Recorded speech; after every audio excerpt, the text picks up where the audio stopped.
What's going on, guys, and welcome to episode 163 of the TASTYFLIX, our weekly podcast where we talk about random things in gaming. My name's Seth, and joining me today is Chevy on my left, your right. Chevy, hopefully you're doing well, and hopefully you're ready to talk about games we've been playing and react to all the videos we gotta watch. Doing good? Doing good. I'm gonna have a pretty easy time this episode, I think, because as we'll get to, I've played almost nothing. Yeah. Luckily, I've recently broken away from playing just one game, which was Elden Ring, and we'll talk about that in a sec. And now I'm playing two games. I've played two games last week. While I've been on vacation, I've got to put a lot of time into those two games. Yeah. So, it'll be fun talking about those. With that, let's jump into what we've been playing. We're talking about the games we've been playing recently, and let's start with you. Okay. What have you been playing? So I've exclusively been playing Elden Ring. I had intended on making some serious progress through that last week when I was on vacation myself, and that didn't happen. The game's very big. Yeah, it's huge. Yeah, it was like one day in my vacation, I was like, all right, today I'm going to beat it. I'm close. I'm just going to knock it out. And I did it. And I'll talk about that when I get to it. But. Yeah. So I have two characters. I have 90 hours in one, 10 hours in the other. And my map is not uncovered on my 90-hour one yet. If that gives you any idea of my pacing, I just got to, I think it's called Atlas Peninsula or something like that. Mm-hmm. So very slow going, but I'm having a blast with it. I actually, anyone who's watched the channel for a long time already knows I'm not really a big Souls player. I always appreciate them, but there is a challenge for me to play them because I don't handle you've kind of worded it as stressful situations, which is a good way to word it. But that leans more towards I don't want to be in situations where I don't like the unknown aspect, I guess, is the biggest part I run into. Yeah. Which I know for some people is exciting.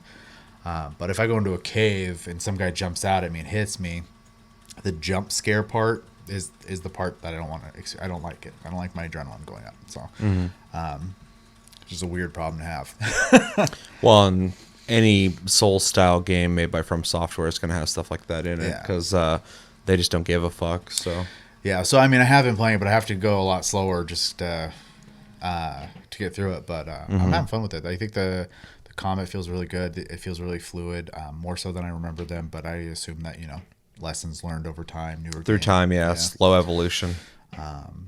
The jump is such a welcome feature for the Souls formula. I know they did in Sekiro, but I didn't play that one, so it's useless most of the time, but in combat it actually has purpose. So I actually I think it's really neat. I love just exploring the world. I watched a video today where someone said it was like walking into a painting, and I think that's the perfect way to explain it. It definitely feels that way. It's not technically a highly graphical game, but it is a very beautifully designed game. Oh, for sure. Yeah, I've played a couple other games in recent time that are technically more proficient, but they still just don't look as good to me as Elden Ring, because Elden Ring is designed with such a specific visual style that you can only get in that game. Yeah. And it almost made me really appreciate even more than I did before, just because you can have high-end graphics, but if your design is kind of generic or not as interesting, Nintendo proves that time and time again that you don't need to have higher technical prowess and not be able to make a game that looks fantastic. So for sure. It's to the point now where I'm sitting at work, I'm thinking about going home and playing Elden Ring. I sit here, record this episode, I'm thinking about playing Elden Ring. The game's got its claws in me for sure. So I'm hoping to beat it at some point, because I have a list of games at this point that have come out that I want to play. They're still on my mind, and I just can't justify buying them right now because I just know they're going to sit there. Yeah, on that note, I just bought Ghostwire Tokyo right before recording. I haven't played it yet, But I'm just glad that I'll be able to do it. But then I also want to play Tiny Tina. I also want to continue. I want to finish Forbidden West. I want to play more Gran Turismo, even though I'm kind of sitting back on that and waiting to see what they do with the microtransaction thing that everybody's complaining about. And then, I still got to beat Dying Light 2. Like, I have all these fucking games I still got to catch up on because Elden Ring came out and I've just only been playing that. Yeah. We did a taste cast last week, right? Yeah. Okay. So I would have talked about the other games I played. I was going to say, I feel like it's been a while, but this week's been weird. Like, I'm not going to keep saying I'm on vacation, but I've been on vacation. The first couple days of my vacation, I just was not available to film. So yeah. We are doing a later Tasty Cast, and so it does feel a little later. But yeah, last week we had Tasty Cast. Yeah. We had 3 episodes since then. Okay. I just want to make sure because I was like, I technically played games I can't talk about, but that was, I think, before the last episode, so it doesn't matter. Yeah. Yeah, I don't want to go too much into Elden Ring because I do think that the game's still pretty fresh and it's a very large game that I know that certain things I say could still be construed as spoilers. So Yeah. all I will say is, obviously if you're into the game, or into the series of games that they make, you already own the game. But for those of you who maybe have been intimidated by the series, I would recommend giving it a shot. Though I would also suggest not treating it as a boss rush. You will be sorely frustrated. So many people started out like that. I'm like, what are you doing, dude? More so look at the game as like the map as zones. And you're level this to this and this is part of the map, and level this to this and this is part of the map, and like just spend your time in a weird way. It almost feels like an MMO to me, but in design, but like obviously not in quest structure, and not in multiplayer. Even though I do play with people, it does feel like a little small MMO for you and 2 other people, kind of outside of the if they die, you gotta bring them back in. I mean, but it's straight up D&D almost. But It's crazy. Yeah, but with the way the zones are set up, it does feel like, because like when I went down to Weeping Peninsula for the first time, I was over leveled for it. So I just kind of walked through it, and it was cool down there. But like, I didn't think to explore down there yet, and then I kind of like missed out on that. As a challenge. But yeah, when you go to different zones, they're kind of meant for this level to this level, with of course some secret things here and there that might be like maybe something you come back to like end game. Yeah. Because it's called Elden Ring, but it's a Souls game, so it's gonna have those kind of fucking like optional things going on. Well, and also like one thing that I've been making a lot of use of while playing the game is if I get to something and it is just beyond where I am at, currently, whether it's skill or level or whatever, the game gives you 100 markers you can use. Yeah. I just put skulls on places to come back to. Like, I found something here, I didn't finish it, come back later. The game's okay. It's okay. You can do that in this game. Like, you can just literally go. I literally one night I didn't feel like fighting anything. I just rode around on the horse, Torrid or whatever his name is, and as I found stuff, I just started marking to do the next time I played. So I early on, when the game was still like super fresh for me, where I was putting down those markers, but then I realized I only had 100 and I had like 20 down already. Like, these aren't gonna last, so like I got rid of them. But I have a pretty good memory for direction anyway, so once I stopped using them, I didn't miss them. They didn't really need to be like early on when I didn't know what the map was going to be, and it's still like that mystery element. It did kind of make sense to put like a little skull in an area where I'm like, there's something really fucking dangerous here, watch out for it. But as I became accustomed to it, I was like, I remember the whole map by memory. Yeah. So I don't need these anymore. Yeah, it's not quite. I mean, I'm mostly using them as a self-made quest log. Yeah. I come back to this when either you're a little more patient or you've leveled a little bit. And the other day, even like last night I played, I knocked out 3 or 4 of those check marks because I was like, okay, I got to get some of these off my map. And I just went and did them. So yeah, it's nice to have them. It's really useful, and the variety of different markers, designs is nice as well. Yeah. And then, to make the game more accessible as well, the summoning system. There's a ton of summons in the game. Yeah, there's a shitload. And they definitely help. if you're looking to like, if you're not so too worried about the difficulty. I mean, this is, obviously the guys that you think of with these games that go in, run around in their underwear and punch everything to death at level 1. And they're just like, yeah, if you can't do this, you're bad. I mean, whatever, like let them play their way too. But if you want to go in and be like 100 levels over and nuke everything. The people who actually play like that, I don't hear them say anything about how to play. Well, sure, they're doing it as like a challenge, but like it's the people who don't show you how they play. They're the ones who tell everyone how they should be playing. Yeah. It's like, well, where's your footage at? They never have it. Yeah. Well, and I was mostly just using that as a thing, but yeah, I agree. Yeah, for sure. I agree with that 100%. Yeah. So, yeah. And then the Ashes of War thing, did they do that in a previous game? No. No. It's a really neat system. I like that a lot. It adds a level of customization to your character. Like there's abilities in older games, but it really felt like Sekiro was the first that really allowed you to do like crazy abilities. And this feels like an extension of that in a way, but it is, you can really realize a build that you just could not do in prior games in this game. Yeah. Yeah, I mean, I'm seeing that already, even just like online, the amount of people. I mean, there's like a couple builds I see like everyone use, in certain regards, but then like the amount of people just coming out with these crazy ideas because the game just lets you it's honestly, it's a lot of fun. Because even like I can watch stuff in the game, even though I haven't beaten it yet, and it's like whatever. It's a big open world game. They're having a different experience than I'm going to have. So. Yeah. That's why I hate when people talk in like generalities about this game in most respects, because like so many people played this game or are still playing this game in completely different ways, at completely different skill levels, at completely different directions they decided to go, and bosses they decided to fight and all that shit. So it's like impossible to have a conversation of like a shared experience, I guess. But yeah, the Souls games have always had a great combat system that comes off as almost simplistic, but with the hitboxes being as accurate as they are, and the combat, being weapon based, one-handed or two-handed based, all that kind of stuff. It's always been a lot of fun, but this game really expands on it in a way that feels more like you can make a build. With the Ashes of War, with the summons, with the Wondrous Physic. I forgot about that and other things. You can really get creative on how to prepare for fights or how to go about fights.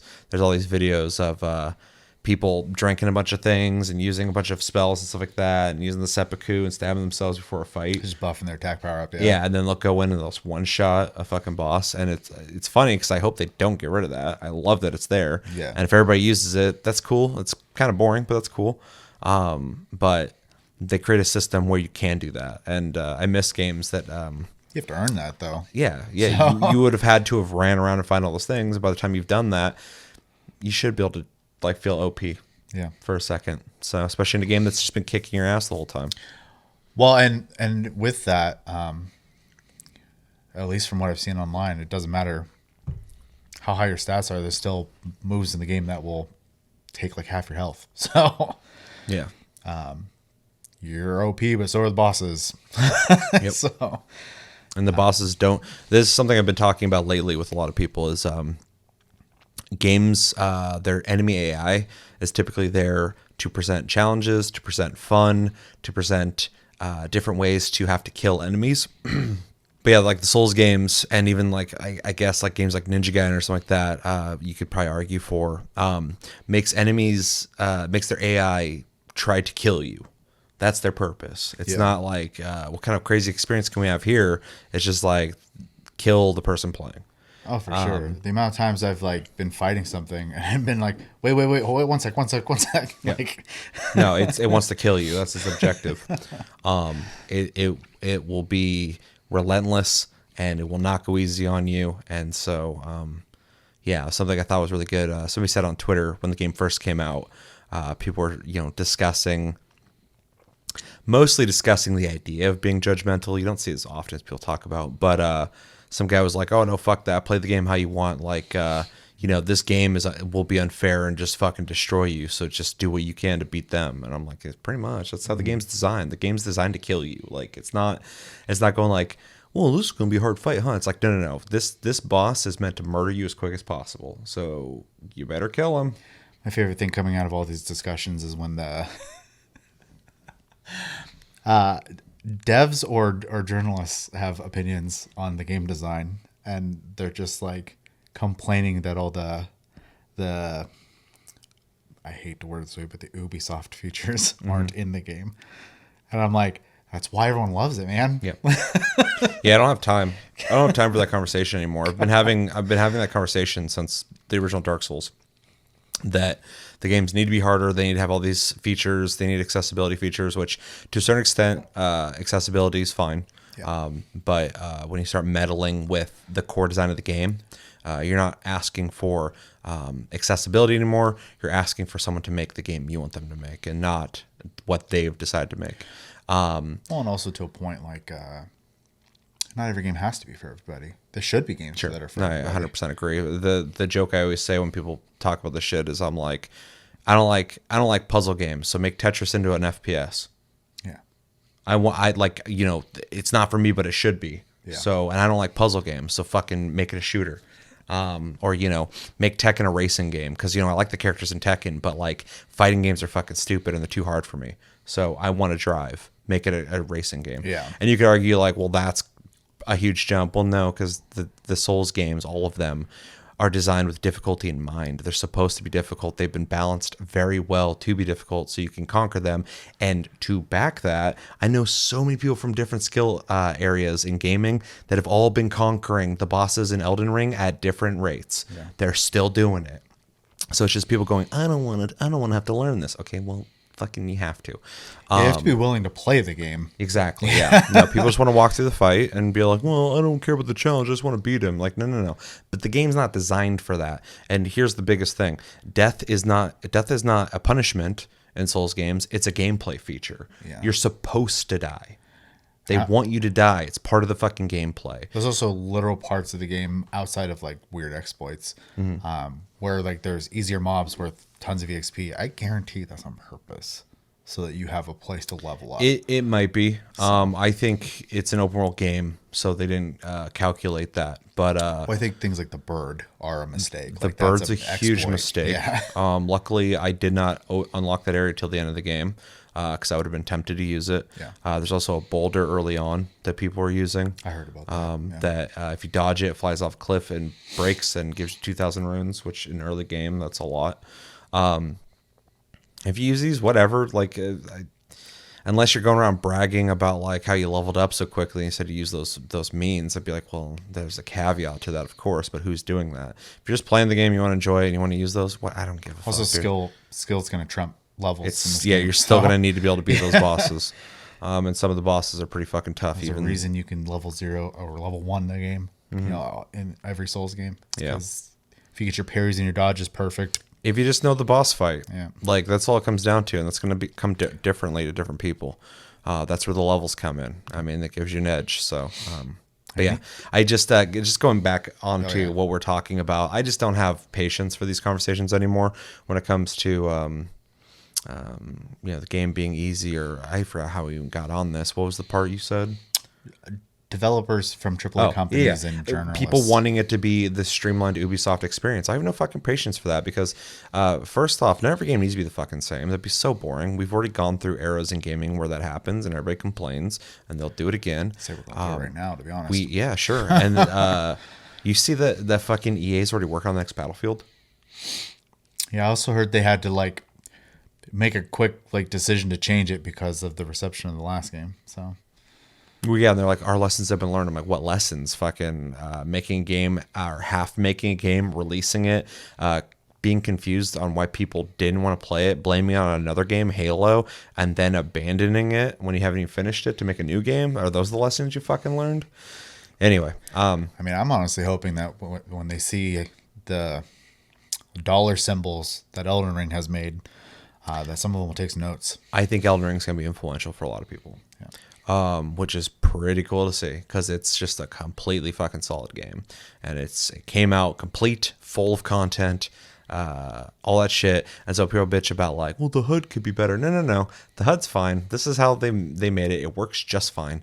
It works just fine in the way that they have designed exploring the world. And a lot of it is, from prior games they've made. And we've been, as fans, getting along just fine with it. I like it. I'm not even saying to defend it. I like the way their games are set up, and they don't need to change it. So I mean, I got some nitpicks here and there, but they're UI I got nitpicks with every game. Not necessarily UI. Well, maybe it is. Like, so when you open the map, use the whatever button and controller you're using, touchpad for me or whatever. Mm-hmm. I wish if you hit it again, it closed the map. Yeah, that's been almost a meme lately. It's such a weird decision, but it's not game breaking, whatever. Yeah, it's not a hurdle you can't get past. Yeah. But yeah, I've ran into that a million times. I'll like open my map and then I'll hit the button again and it brings up more menus. I'm like, where are we going? I have to like actually back out. Circle. Yeah. I'm just I'm all for new fans of the game series, but people pretend like it's like a niche thing now, and it's absolutely not. These games are huge, and Elden Ring sold very well. Even though I saw a lot of people on my Steam either continue to play it or stop playing it completely after the first week. So some people I don't think were too into it. But I'm sick of people acting like Elden Ring is some weird alien concoction no one's ever seen or heard of before. It's an amalgamation of all the games From Software has made already, and everybody wants to insert their fucking lame ass opinions on how to make the game better, and what they're actually asking for is how to streamline the game into being a Western AAA game. Yeah, it's not, and it doesn't need to be. Yeah, I don't agree with that sentiment at all. I mean, I agree with what you're saying. Yeah. I was about to say, I'd be very surprised if you didn't agree with me on that. The only leeway I really have right now is because of the success of the game. It is selling for word of mouth, and there's a ton of people who just haven't touched these games at all, and it is their first time. So questions they have, or like complaints they might initially have due to maybe just ignorance, is completely understandable. So. Yeah, for me, the game, and I don't think it'll sell as well. It'd be impossible almost to do that, but it's Skyrim 2.0 for me, not in gameplay, but in the whole word of mouth advertising. Elder Scrolls have been out, very popular among Elder Scrolls fans. Oblivion had better success than Morrowind, of course, but Skyrim fucking went crazy. And I noticed in my own personal life that a lot of people who don't play video games are talking about Skyrim and wanting to play Skyrim and getting into Skyrim. And even to this day, we'll say Skyrim is one of their favorite games. It's because it's one of their first games they really got into, which is cool. That's a cool thing, cool conversation to have. You see that in Final Fantasies, though. You can tell where people played their first Final Fantasy. Yeah, so. Just like Resident Evil 2. It's interesting to see that kind of thing. But Elden Ring not only is a lot of people's first From game, which is really interesting to me because they've been around for so long. Its success is obviously hyped by the fans, but also just because of how much commotion there is for the game. A lot of people are talking about it, but also buying and playing it than I ever would have imagined. I knew it was going to sell well. I knew it was going to be their biggest selling game, all that shit. I think it was going to sell this well, though. And I think a lot of that is just because so many people are talking about the game that people feel like they have to fucking... I don't think Bandai knew it was going to sell this well. No. So... and I think a lot of that is just kind of word of mouth. So, yeah, it's pretty wild. And I mean, I'm happy for the devs. They fucking deserve it. When I was looking up numbers before, Dark Souls 3 sold really well too. Yeah. So, I think Dark Souls 3 was their biggest. Sekiro. Oh, 100%. Like by, I think, a factor of when 3. people talk about From games, they almost never talk about Sekiro unless they're a fan of Sekiro. I forgot what point I was going to make. Oh, some people will talk about Sekiro like it was like a huge game. I'm like, no, dude. Like fucking the people who played it either loved it or fucking thought it was so hard they can't play it. And they bailed. And then the rest of the people just didn't even fucking play it or hear about it. Yeah. Sekiro is like the black sheep of the From Software games. It's really weird. Because it's like their most recent game outside of Elden Ring. But like Dark Souls 3, in my opinion, before Elden Ring was like their biggest success. Yeah. Because it was like the cleanest, most straightforward, most robust Dark Souls yet. That mixed a lot of things from their prior games. And then, of course, the fan favorite is Bloodborne. Yeah. That's my favorite. It's hard with Elden Ring though, because Elden Ring is a bigger, bolder, better game, I think, all around. But Bloodborne is just so Bloodborne that I love it. Yeah. There's not a game like Bloodborne, so it's tough for me. But anyway, I'm going all over the place. It's fine. I'm gonna wrap mine up there real Okay. quick then, so you can get into your list. Yeah. The last things I kind of want to say about Elden Ring, just from obviously my perspective of it, is the influences. I already know the Souls games are already like dark and whatnot, and usually have like not very happy stories, but that mixed with George R. Martin helping with some of the story elements of the game. I dig it, but yeah, if you get depressed easy, maybe don't read too much of the lore. Yeah, it's dark. I mean, all their games are, but Yeah. I mean, yeah, this one is no different.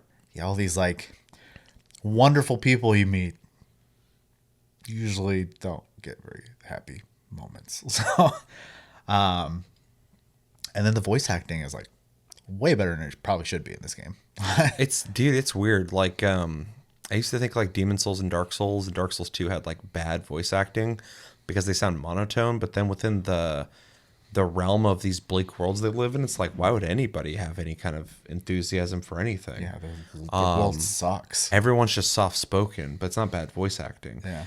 And this game, I think, has the best voice acting of all their games so far, but it's kind of the same thing. It's a lot of people going like, hey, the shit's kind of shitty, but also some crazy shit happened in the past, and we're looking to do some crazy shit in the future. So it has a tone to it that's interesting, because there's some characters who are kind of lively in this, and that's something I'm not used to. Like the Bad things happen to some of them, but how do I word this without spoiling too much of it? The blind gal, not the first one to the south, but the one that wanders. oh yeah, She's pretty chipper at first too, and it's really weird. yeah. There's it's weird. There's endearing characters in this game, and that's not something Oh, I that. like Alexander. I love. Yeah, Alexander's dope. I like Blyde. I think a bunch of the characters are like actually cool, and that's something I didn't really get to feel in prior games. I always thought, like everybody else, I'm like, that boss was fucking hard and also dope looking. Yeah, But that's about it. And I'm like, my dude. character's cool, but like, the amount of people who talk about like Rainy and Blyde online is insane. yeah, Like, I've seen so much cool. That's the other thing too about this game, man. It's a cultural phenomenon. There's so much art Fan being art, done yeah. because of it. I love that. Yeah. Because all the big great games get all the fan art. Like there's no shortage of me finding Metal Gear Solid fan art. yeah, I see it, I'm like, fuck yeah, dude, that's dope, because I love Metal Gear Solid. And then I'm sitting here loving Elden Ring, and That I and just cosplay. I see all this Elden Ring art, and I'm like, okay, this made an impact. People are looking at this game and going like, I love the way this game looks. I want to recreate it. And like, as a fan of it, I'm just like, I fucking love all this art I'm seeing, dude. Yeah. Like, there's really cool designs in the game, and people have their own interpretations of these characters, and it's fucking cool. I love it. Like, for me, it does, kind of going into my thoughts on it, it does feel like one of the great games, in my opinion, one of the legendary games out there. I think it is also assisted, and not to downplay the game, but it is also assisted by a very stale AAA market right now. Yeah, that's another thing too. It doesn't take away from the game, because I still think it's for years now, I think it's one of the best games I've played in a long time. But we are at a point where AAA has no claim to anything. No one gives a fuck about AAA at this point. Even somebody who's defended it a lot, me, and you've been very fair about it. Not a whole lot to be able to defend right now. No. All the companies are in a shitstorm, and creatively bankrupt and all this shit. And so I am looking at Japanese games, being excited for them, and Ghostwire Tokyo I'm really excited to try, and Elden Ring, stuff like that. But yeah, there is like a drought of big budget games to be excited about, and I think it's going to change. But and Xbox fans, I'm not trying to talk shit, but like Microsoft keeps teasing that they are making games but not releasing games really, outside of like Forza Horizon 5, which is fantastic, but that's it. And Yeah. Halo, Which was also I hadn't played this. I'm waiting for the co-op. I still haven't played the fucking apparently campaign. It's good. So Yeah. But like Microsoft's not doing a good job on like getting shit out, and when they do, hopefully they're big bangers, and I'll fucking love them. I think last year they did a great job on the games they released. Agreed. And then the big two, I guess now. The Ubisoft is in a rut. I fucking hate everything they're doing right now. Man, I don't even know if rut's a good word for it. Yeah, they'll get out of it at some point, or they'll die. I don't know. EA is just boring and just making mistakes and then not owning up to them. And then Activision Blizzard is just like a fixer upper. We'll see if they can get fixed or not. But yeah, there's not a whole lot to look forward to in terms of big budget. CD Projekt Red, I was happy with Cyberpunk. I know a lot of people weren't, so I'm not speaking for everybody. And then they're working on a Witcher, but like a new Witcher, which is really cool to hear.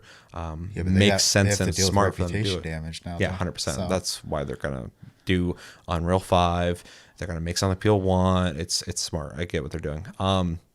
They're still gonna make the expansion for Cyberpunk as well, which I think they need to do. So yeah, kind of saying all this onto your point. Elden Ring coming out right now, and just kind of like showing like, hey, you can make really fantastic games, and also, people just aren't fucking doing it. Agreed. And in a time where every game comes out and isn't finished and requires DLCs down the line to be a full game and all this stuff, and I'm sure Elden Ring will have expansions or DLCs as well with the Souls game. Oh, dude, I hope they support the fuck out of this game. But the first, one of the first patches this game released added content. It's a patch, not a DLC. It was a patch. Yeah, fixed problems and added shit. It added content to the game. It also added indicators on the map for NPCs, which is nice. Which was very nice. It's a very good quality of life. It's like they're thinking like, oh, it's a Dark Souls-esque game, so you don't really need that. And then like after some, they realized it's an open world game. People are playing it. People are going like, where the fuck should? And they're like, maybe we should have done that. And they did it, and I'm happy about it. Yeah. I memorized where people are at, but it's nice to see that indicator and go, okay, for sure that's where they're at. Yeah, I just just kind of like home in the point, I guess, is for $60, I've put 100 hours in. I haven't beaten the game yet. And there are people, some guy recently was the world first to get 100, his new game plus 100 like done. So I mean, what does that mean? He beat it 100 times? Yeah. Oh, I know it kept going. Yeah, like that. Interesting. So there's just, I don't know. It's crazy. Like, there's some balance stuff I still think they need to adjust, especially with there's so much stuff in the game. It's impossible to be balanced when it comes out. But they've already made adjustments like twice, I think. So they're working on it. I think they should really think about the nerfing of bosses, though, because luckily it beat Radon before they nerfed him. But, they adjusted stuff, and I was like, he is rough, but you can do it. It's a guy on YouTube named Donkey. I'm sure most people know who he is. Yeah. He actually released a video saying how much he loved the game. He's beaten it 4 times, yada, yada, yada. He's like, the game needs balanced. He's like, the bosses are stupid sometimes. So, yeah, they can be overcome, though, but they're rough for sure. Well, he was just saying it's silly that, like, you can fight, like, such and such person over here. It'll be super easy, worth 3,000 runes. You go over here, you fight this guy, he 2 shots you, he's worth 1,500. Yeah, I mean, that's fair. He's like, I don't understand the logic, is all. So. Yeah, I think there could be some fine tuning, but it hasn't bothered me. Well, and it's funny because he said, with that out there, he's like, that being said, I've beaten the game 4 times. He's like, and all these things are literally like sliders, number sliders. Adjust here, adjust there, real easy fixes. So he's like, it's not obviously not a game breaker for him. He just said if there's something they need to do, and I kind of agree with that in some regard. There are certain mobs that I don't want them to change their behavior or anything like that, but sometimes they'll hit me and I'm like, really, that much damage? Like, yeah, it's pretty crazy. But at the end of the day, people are beating it, so it's not that big of an issue. Yeah. So. Yeah. Anyways, I'm having a lot of fun with it. So. Yeah. I'll try and keep this short because I've just been kind of joining the conversation on Elden Ring anyway. Like I said, I think on Tuesday finished it, Monday or Tuesday. I had pretty much been at the end of the game. I won't say anything about that. And I'd stopped playing over the weekend to do things, and then I was finally like, I just need to. I'm like right there, just knock it out. So I did it, and it was really good. It was a really good ending. Really good bosses, I thought. One in particular I thought was very cool. I'll say Malekith, that's it. I think the armor and the visual style of the boss is very cool. And the end boss, I won't say anything about it, I think was a cool spectacle, for sure. Yeah, so I've finished it now finally. Steam says I played it for 99 hours. My game save says 90. So somewhere in there, a lot of time was added. Maybe if I was up going to the bathroom or something like that while I was playing, Steam was taking that into consideration. But I feel like the game should have done that anyway. I think Steam's just counting when the game's launched. Oh, sure. And your save file is when you're actually playing. Yeah, that makes sense. Yeah. So there's a lot 9 hours of menu time. Yeah, or loading times all added together. I don't know. So yeah, beat it in 90 hours. Definitely could have put more time into it. I actually haven't started my New Game Plus yet because I have other things I feel like I want to do. But I really want to play the New Game Plus. I've been wanting to restart. You can keep going after you beat it. You don't have to immediately. Yeah. Oh, okay, good. Hopefully that's not a big spoiler for No. everybody. Yeah, it literally I'm glad to hear that. It literally just asks, do you want to go to New Game Plus or continue here? It's like once you go to New Game Plus, you can't continue here. Cool. So you can still be a completionist. Yes. Because I have stuff I still want to do after beating it. So my first playthrough, I kind of want to be kind of thorough. So. Yeah, I was being thorough, and then I was like, there's so much game here. I would like to complete it. So yeah, played through it. I fucking loved it. I kind of hinted towards that while talking about the game. I think it's legit one of the best games made in at least the last 10 years. I do think it is at this point. Across the board, I would make some arguments as why Bloodborne is my favorite game still of theirs, outside of the Armored Core games, but those aren't Souls games. But I do think across the board, Elden Ring is their best game. Across the board of like people who are playing it and enjoying it, to what it offers, the amount of content, the experience, everything about it is just like from at their best. Everything that they've done at their best. And so I do think it is at this point, a legendary game. I think it will go down with all the big games you think of what the best games are, which is pretty cool. I realized that pretty early on when I started playing the game. I was like, this is a game you do not get anywhere else. They've taken everything they've done with their prior games, and they have taken a more Japanese formula of open world, so Breath of the Wild style, and allowed you to truly explore a game and motivate yourself through curiosity and not through checkpoints. They're telling you where to go and what to do. It just offers something that we're not getting for the most part. And I fucking enjoyed every second of it. Everything. I love all the locations, the visual style. It's a fucking beautiful game. It's gorgeous. It is painting-esque. There is a big event that happens in the game that post that event. Areas in the world are really fucking cool looking. And you just look at how immense the event was, and you're just like, holy shit, this is fucking wild.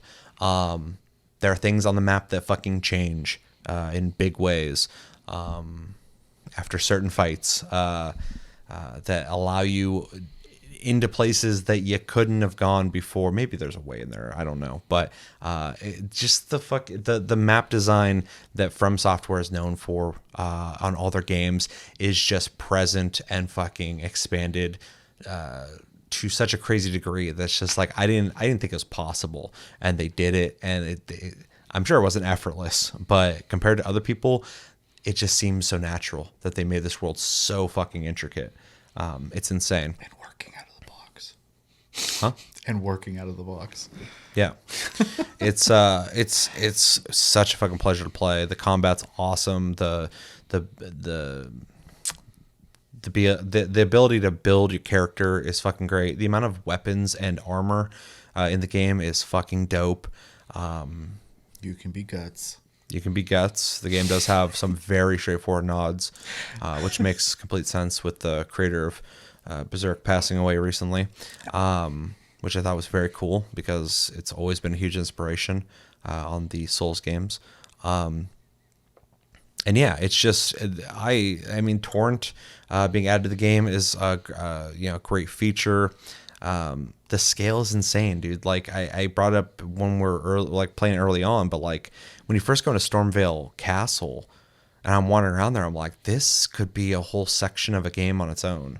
Yeah. And this is just a part of this map. And it's a pretty small part of the fucking map. The legacy dungeons are insane. Yeah. The design is insane, and it just complements the already crazy design of the world map that has so many fucking nooks and crannies that are worth fucking exploring, worth finding things. There is stuff there to be found. You always get something. And there's secret shit that like you had no idea you've been there before, but fucking maybe you found out organically, or you saw a video or your friend's like, hey, did you get the thing at that one place? And you're like, what thing? It's like, oh, you got to break the thing. And I'm like, oh, I didn't know that was a thing. Holy shit. Yeah. It's just incredible attention to detail and planning on pure gameplay. It is a pure gameplay game. You're not watching, there's cutscenes, but you're not watching a lot of like extended cutscenes. You're not spending a lot of time, deciding what mission to activate, to track, all that shit. Like, it's just like, okay, go figure it out. And the story's told purely through like tidbits of lore here and there. So, which is something I've always kind of said about from games is they're not necessarily the best, and maybe it's on purpose, at telling stories, but they're fucking fantastic at building lore. They tell a story passively. I think it's easier to get involved in a world when you're doing lore stuff. But yeah, if you're looking for like just storytelling, the game's not going to do it for you. Yeah, you got to piece it together, or look into what other people have pieced together. And even like reading descriptions on items you pick up. Mm-hmm. Like, it's crazy. Yeah, like you have to figure out the story yourself. So, and that's not for everyone, but it is. But it's a really cool make you remember, though, community aspect, because a bunch of people start piecing things together and making theories and kind of putting things like, oh, I thought this, oh, I thought that. Well, that makes sense, and like it's crazy because somewhere somebody knows the fucking story completely, but they're not telling it straight up. And it's interesting because it's always made Souls games feel like it's almost like they're almost like not post-apocalyptic, almost in like in a fantasy way. Take place after a main event, a cataclysmic event. Yeah, and you're existing after it, and it's such a cool device. It's such a cool toolkit to play with in storytelling. That like the big event already happened and you're existing after the fact. The big names are past their prime and stuff like that. Yeah, it's a post world. It's really interesting. I fucking love it. And Elden Ring's no different in that regard. Bosses are great. Some people complain about the repeated boss designs. Those do exist, but with the amount of dungeons in the game, I'm okay with it. And they always find a way to make it different. So even if you have the same character model, they'll throw an extra move or two in you. They'll throw in some moves, some enemy types. They'll throw two at you. So it's never the exact same, but I get the complaint. But the amount of unique and original bosses that are actually in the game as well, including the ones that they double up for the first time you fight them, there's a lot. There's a shitload. It's not like you fight like 4 to 8 bosses throughout the game. There's bosses fucking completely full through this game. And it's a blast to always find out who you're going to be fighting once you've crossed the threshold, or the surprise bosses you run into, or the amount of fucking passive dragons that are everywhere. That a lot of those are completely different from each other. I'll say, I'm pretty sure everyone I've fought has had completely different behaviors. Yeah. So. Yeah. So anyway, I could really gush about this, and I feel like I kind of want to do a proper review for this game. I don't know if I'm gonna, but I would maybe like to. And yeah, I can't really talk about details. Maybe we can do a separate episode where we talk spoilers or something like that. But maybe after you beat it or something. That might be a while. Yeah, but I've beaten it. I do plan on playing it more. This is a game that I spent over 90 hours in, and not for 1 second was I like checking to see like, oh god, how much longer do I have to play this for? It wasn't a factor. Oh, dude, the amount of times I've like been playing it and like look at my clock, like, fuck, I need to be in bed. Yeah, 100%. Yeah, that's when I'm checking. I'm not like going, because some games I'll play and I'm enjoying it, but then I'm like, it's going a little long. And I'm like, how long is this game typically? How long do I got to keep playing it? And then I'll beat it. I'm like, okay, that's cool. I move on with my life. But this game, like, I was more so like, I need to beat this so I can play other games. Like, because I'm just going to keep playing this. It's that fucking fun to play. And so, yeah, it was a fucking pleasure to play a game that was just so fun to play that like you can lose time playing it. And I'm sure a bunch of people think a lot of games are like that. For me, I play a lot of games. I enjoy most games I play to a certain degree, but to actually get lost in a game is rare for me, very rare. And this game did it. Is fantastic. So quick review. I'm going to give this game an A+. I feel 100% fine with giving it the highest grade that we give here. We joke around about the coveted S ranking, but nothing's earned that. But yeah, I would rank this as one of my favorite games. A+. It's a fantastic game. It has some issues, but I could not even give a fuck less about those because of how good everything else in this game is. So big fan of this game. I really enjoyed it. I do recommend it to people. I ain't got no fucking time for certain conversations around it. Play it and like it, or play it and don't like it, and then go find something you do like if you don't like it.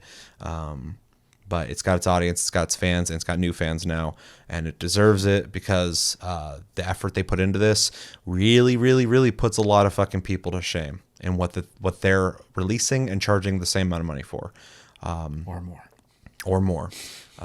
It's a fantastic game, and From Software, it just kind of shows that a time where there's a lot of lame shit being released and practices. You can spend time making a game where people can go, where's it at? Where's it at? Where's it at? And then you release it and you go, oh, that's why it took them a while to release it, because they were making this fantastic game that no one else has ever made. That people will be playing all year. There's no way they won't be. Yeah, that's what I was saying. I was like, you could play all the games come out this year, and you should, but you could really just buy Elden Ring and fucking probably play it throughout the year and be good. Yeah. Especially if you're not looking up a lot of shit. But even then, new game plus, more challenges. I'm assuming content they're going to release for it at some point because they do support these games. Usually at least once. Yeah. And I hope they do more than they typically do just because of the success of this game. But also the open world nature of this game can really allow them to get even more creative with what they do with additional content. So. Oh, yeah, for sure. Yeah. So yeah, Elden Ring's fantastic. A+. It's the highest I can go with a grade, and it's worth it. So definitely check it out. And if you're having problems with it, look up some guides. Level. Take a break from that boss and go fight some other stuff. Yeah. There are things that you're gonna be able to beat that even if you can't beat this guy right now, there's other people you can beat because there's a huge spectrum of enemy types all over that map. And if you're running to something that you can't kill, you ain't supposed to be there yet. So go do something else. So that's the advice I'll give you. Yeah. So let us know in the comments what you guys think of Elden Ring. We have a couple comments we're going to be reading at the end of this episode though that have to do with Elden Ring as well. Give us your updated thoughts on it in the comments below. The second game I've decided to play, well, technically I played a little bit of Forbidden West, not enough to really talk about too much. It's a great looking game. Oh yeah, it's a great looking game. It plays really smooth. Played a little bit of Ghost of Tsushima Legends. We won't talk about that now, but we'll talk about this weekend. This weekend coming up real fucking soon for Plus Club. It's one of the 4 games we're playing, and I played a little bit of it. I plan on playing a little bit more before we do the episode, and played something else.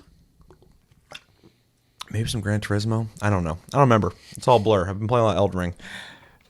But the game I have been putting time into, just for fun, just for something to do, even though it is in some ways kind of similar to Elden Ring, but not as good. It's Final Fantasy Origins Stranger Paradise, which I'm just going to be straightforward with you guys. It's a fun game to play for sure, but it has some of the worst characters I've seen in a game in a long time. Horrible characters. Horrendous. They're fucking awful. And the story's fucking stupid. It's like a funny B-movie. So it's bad in a funny way. I'm cracking up all the time with how stupid the story is. But the gameplay is a lot of fun. So if you don't know what this game is, maybe you've looked at it and you're like, I don't know, whatever. It's a lock-on target action game. It is similar to Souls-type games in the sense that you lock onto things, you swing at them, you dodge, and you block. I mean, it's made by the guys who made Neo. So. Yeah, Team Ninja made it. So that's interesting because it doesn't have the quality of Neo, but definitely has a lot of the combat ideas that you get from a Team Ninja game. But It's yeah, it's like playing a bad, funny bad B movie.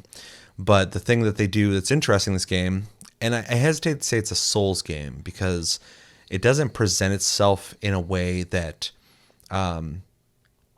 it's supposed to be super hard. It's more of an action RPG. It does have a checkpoint system, but there's no souls to lose when you die. As you kill enemies, your ability meter grows, which allows you to do more abilities. And when you die, it'll reset it back to 2. And then you have to build that up again. And then also potions, I believe. You can have 5 at default, but then as you kill things, you can get up to 9.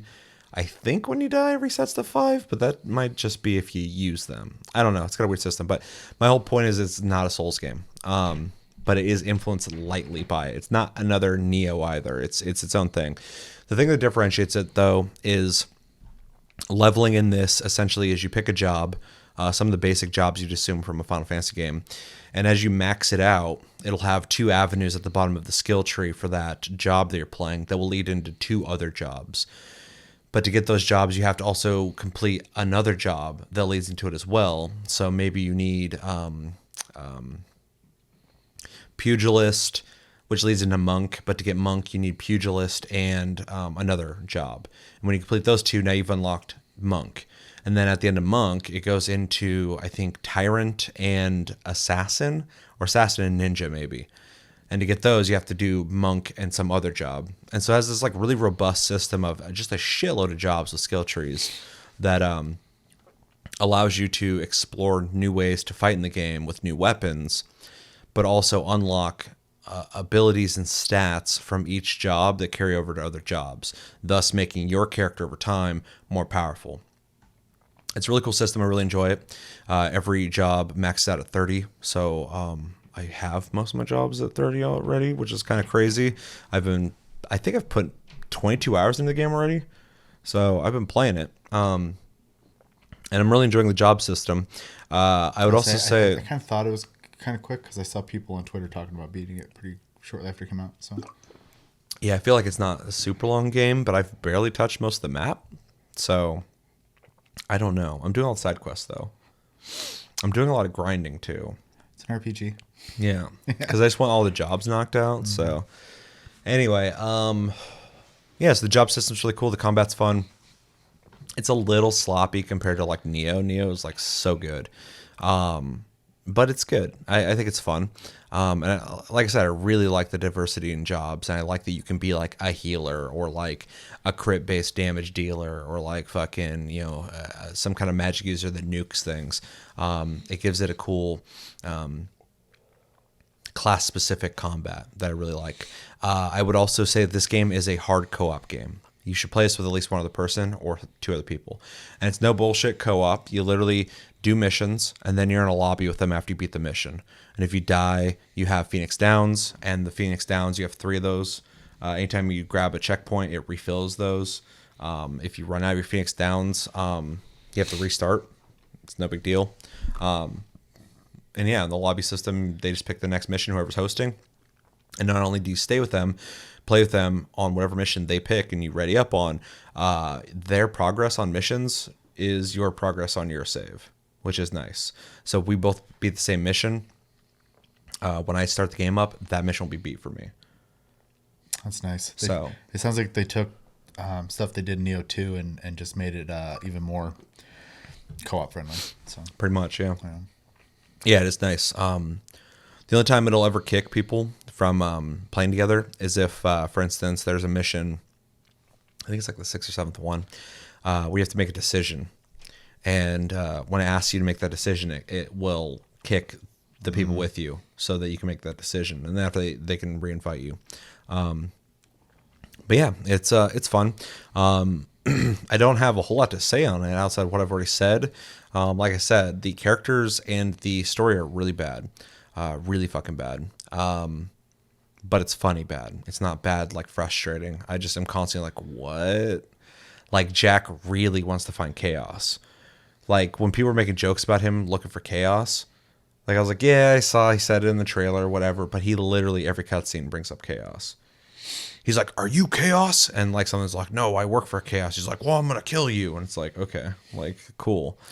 I'll say when we played the beta, I was like, it feels like a B movie. Yeah, So yeah. but it was fun. So But yeah, the music's cool. It's very Final Fantasy. It's a little different though. You can tell it's not Square that made this. Especially with the fashion. The fashion looks like it's trying to be Final Fantasy, but they didn't nail it. You can tell in the character designs as well. But yeah, the music's cool. The locations are cool. It is varied. I've been to a lot of different locations. Some of the locations have, it's not super intricate stuff, but there's one place where like you have to hit these orbs that will make it sunny or make it rain, and that'll change the map as you go. So you have to kind of figure out the map that way. so some puzzle solving. And then there's a tower I had to go up in one of the levels or one of the maps, and there's these crystals that you can adjust the way they're looking. And when magic hits them, so enemies will shoot at you and you can let it hit, or if you're a magic user, you can just hit it yourself. It'll shoot a beam, and those beams will kill anything in front of them. But also there's these crystals that you got to hit with those, and they will unlock paths and stuff. By tower, do you mean like the Crystal Tower from Final Fantasy? It's probably inspired by it. Okay. I don't know what it's called, but it's literally a big tower you go up, and there's crystal turrets and shit. So Okay. I saw some early stuff too, where they had stuff from other Final Fantasy games there, other than the first one. it's definitely just like influenced by Final park. Fantasy stuff. Yeah, for sure. Yeah. But I wouldn't take anything in that game too serious because it doesn't. So yeah, some of the maps, it has stuff you have to interact with. It's not just fighting and stuff like that. So, and playing with people is fun. Me and Sarah were playing it, and I've been playing a lot of Samurai and Ninja, also Marauder lately, which I think is a lot of fun. Berserker, which is a lot of fun, and then she's been doing like White Mage, Red Mage stuff, dealing with a lot of healing and just kind of nuking people.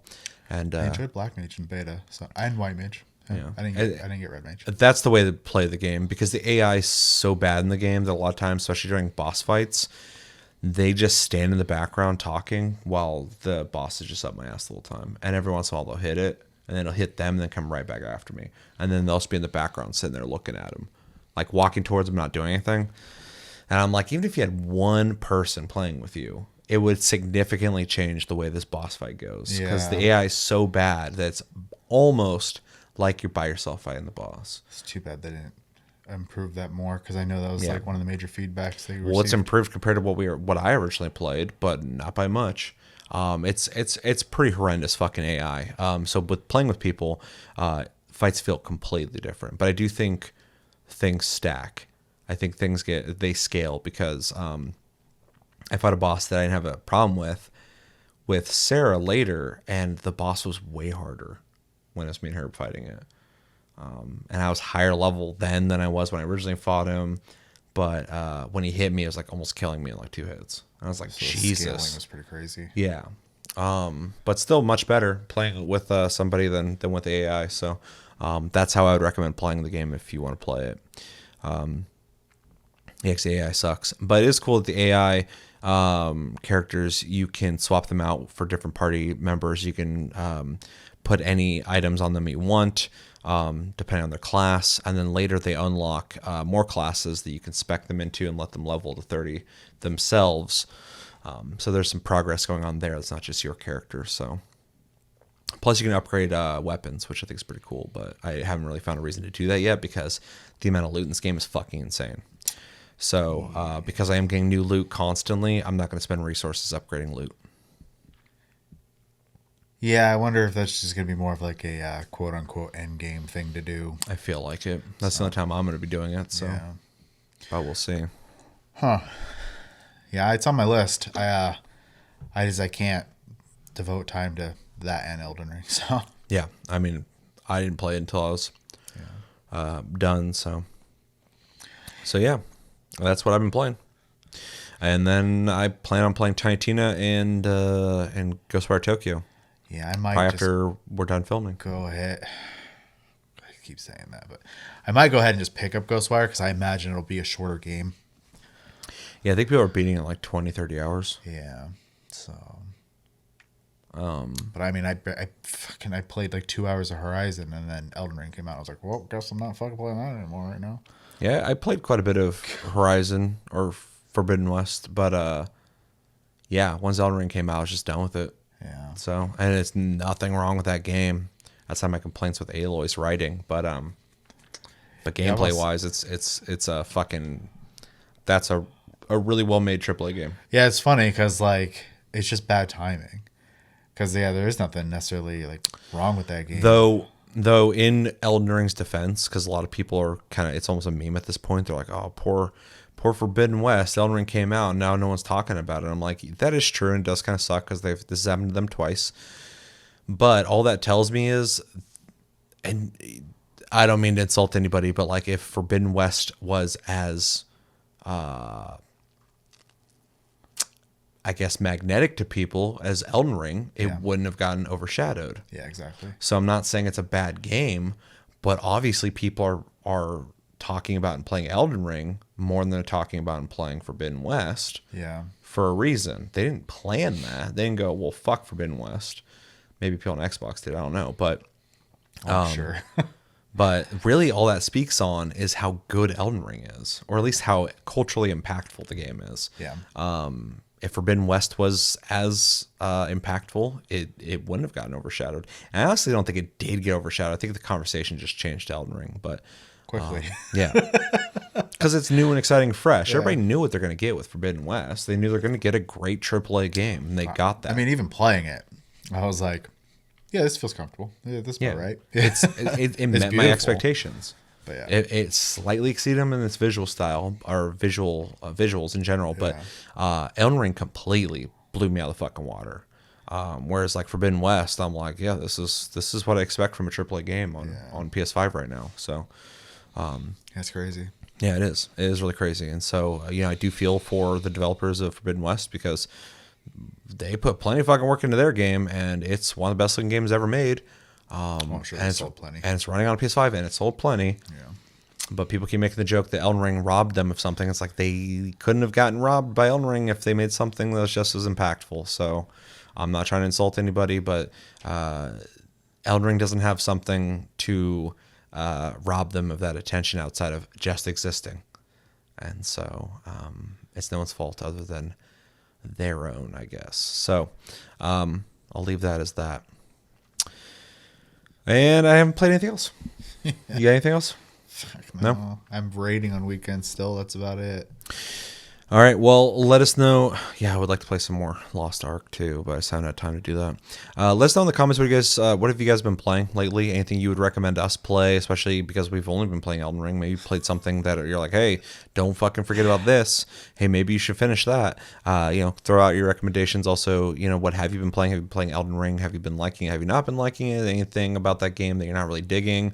What's something you really dig about it? And any games you're looking forward to playing? Are you going to play Ghostwire Tokyo? Are you going to play some Tiny Tina? I know a lot of people bring that up, man. Like, as somebody who's not super stoked on it, but wants to kind of play it, I talk to people all the time who are like, I'm so fucking excited for Tiny Tina. I'm like, well, I'm glad somebody is. It's getting decent reviews, so not that I would expect anything other than that. Some people are saying it's like too safe, but I'm like, they need to go that route because 3 made some people unhappy, including me. So, let us know everything you think about in the comments below when it comes to games you've been playing and the games we've been playing. All right, we got a bunch of videos to watch, and we're going to watch those. So the first video we got is for Marauders.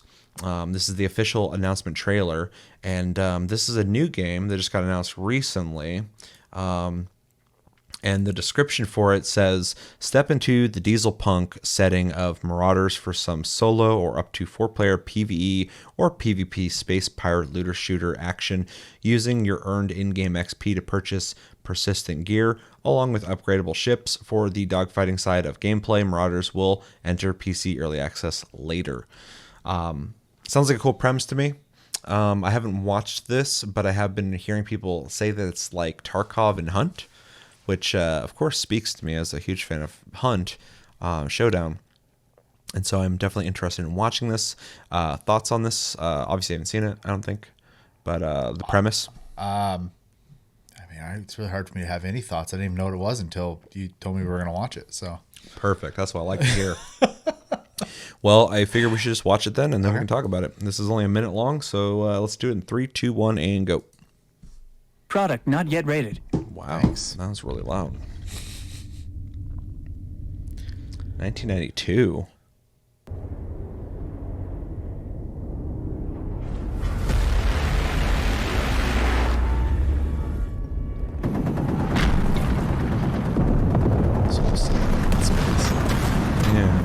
Yeah, it said diesel punk, which I think is interesting.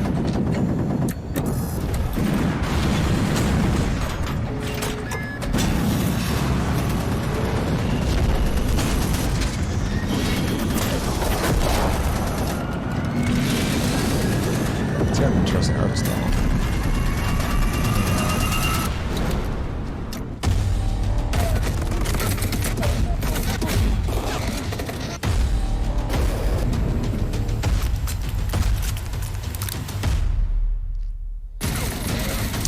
That did kind of remind me of Tarkov, yeah. Inventory.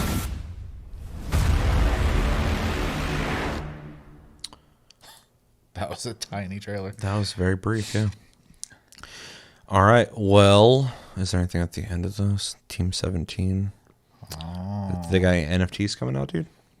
All right, what do we think? I'm going to be honest. I don't really have like a lot to say on this. They didn't show much. I'm not a huge fan of the submarines in space look. I think it's kind of cheesy. That out of the way, though, the gunplay looked pretty cool from the little bit we got to see. It was very brief. It was very nice looking in that regard. And I actually liked visually what I saw once it turned into the first-person shooter aspect of it. But, I mean, realistically, it's probably not going to be my type of game. So it's about all I really got to say about it.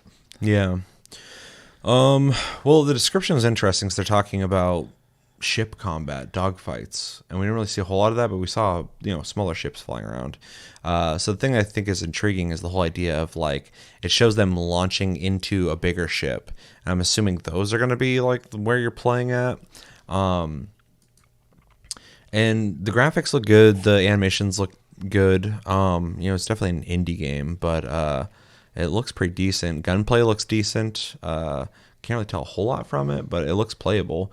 And then the amount of inventory space and items seems like there's going to be quite a bit of things to loot. It does seem like it'd be kind of like a Tarkov system where you do have your weapons that possibly you can lose when you die, things you can load out or throw into your loadout before you do your missions that you could possibly lose, and then obviously leave with stuff that you find, which I think is a cool system. I actually would like to see more shooters play around with this. This is something that I think has room to evolve since there's not a lot of games doing the hardcore shooter, risk versus reward thing that some games are doing. So I think there is plenty of room for people to join in on that, and I'm glad to see its growth. I don't know if this game's going to be that, but it kind of seems like it is. And yeah, I mean, it looks like a game up my alley for sure. That's the biggest reason I pulled this is I was like, it sounds like a game I would play. It looks like a game I would play. It does look a little undercooked, so hopefully they're still working on it. They still got plans for it, but overall, I mean, it looks promising and it looks like a game that I would definitely play. Yeah, we'll see when it comes out, but mostly I'm intrigued by the setting. I think the setting is interesting. It's nothing new or revolutionary, but there's a lot of angles they could have gone, especially just being a modern shooter or a sci-fi game. But they went with this diesel punk look, and it'll this early on. If more people are going to make games like this, will make them stand out early on. So I think that's important. So. I will. I won't wish list it, but I will. I will keep an eye on it, and if I hear good things, I will be picking it up. Yeah. Anything else? Nah.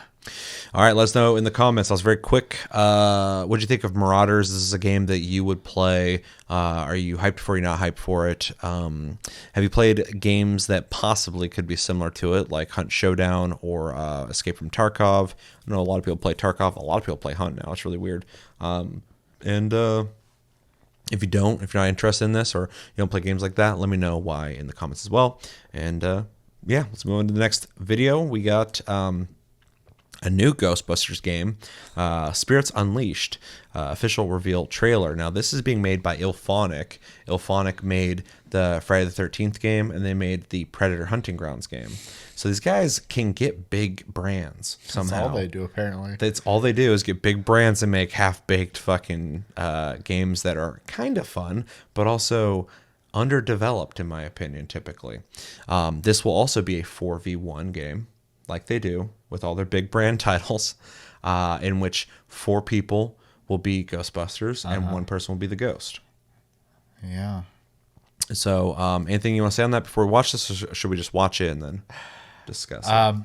It's just pretty much the same as the last one. I don't know what to expect other than what you just kind of told me, and it doesn't sound like my type of game, but we'll see. I was just blown away that Ilphonic made the Friday the 13th game, which is janky as fuck, but it's actually pretty fun.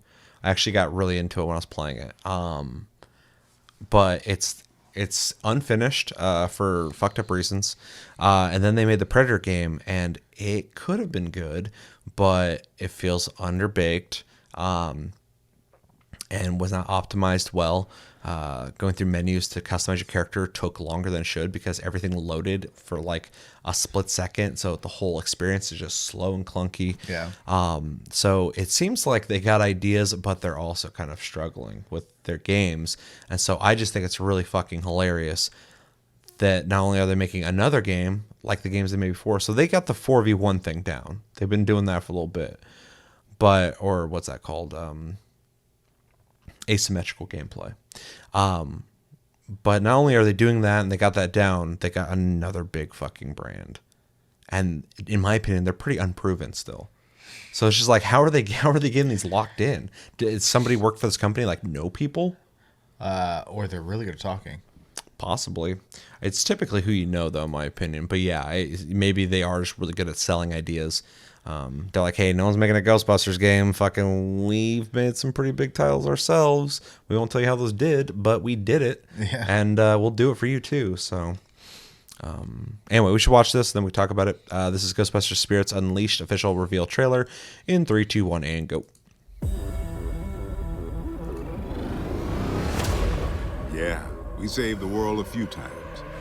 But between that, we provided a needed service to the masses. It is a much better looking game That's where already you come in. than We're passing the torch. than their Better last yet, 2 games. Passing the particle I do thrower, think character giving you the tools. designs are going to help with that Now a let's lot. see if you have the talent.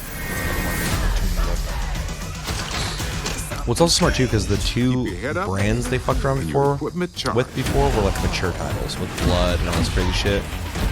I feel like this is them just looking at We're a it. It's team going for working everybody. together to watch each other's back. One would add something in the genre for everybody. Yeah, because you're not killing them. You're sucking up ghosts. And Now, I know honestly, the you're only still games I a know ghost-busting trainee, playing but there's much more that's here gonna than be like meets this the is gonna eye. be things Take a like, look at this.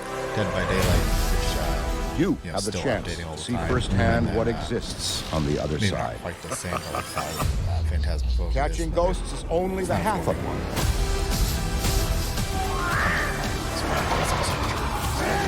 Yeah. So you want to play as a ghost? Sounds like we got the actual actors play their characters I'd too. like to see you try to take on my Pay team. these people to make videos for you. Why not? All right, what do we think? I think outside of the visuals, it's exactly what I was kind of expecting out of it. Once I realized who made it, what kind of game it was going to be, but graphically, is a lot better than I was expecting, which is nice to see. I also, upon having the conversation during the video, I think it's smart for them to make a more E for everybody style game. Hopefully, this will be the one that sticks for them, as long as they don't, get fucked with licensing stuff. So. Or make a game that people are not super stoked to play. I feel like they have the most potential of making something that people are going to want to play with this because it is going to have a bigger umbrella, I guess, for everybody. There are plenty of Ghostbusters fans out there.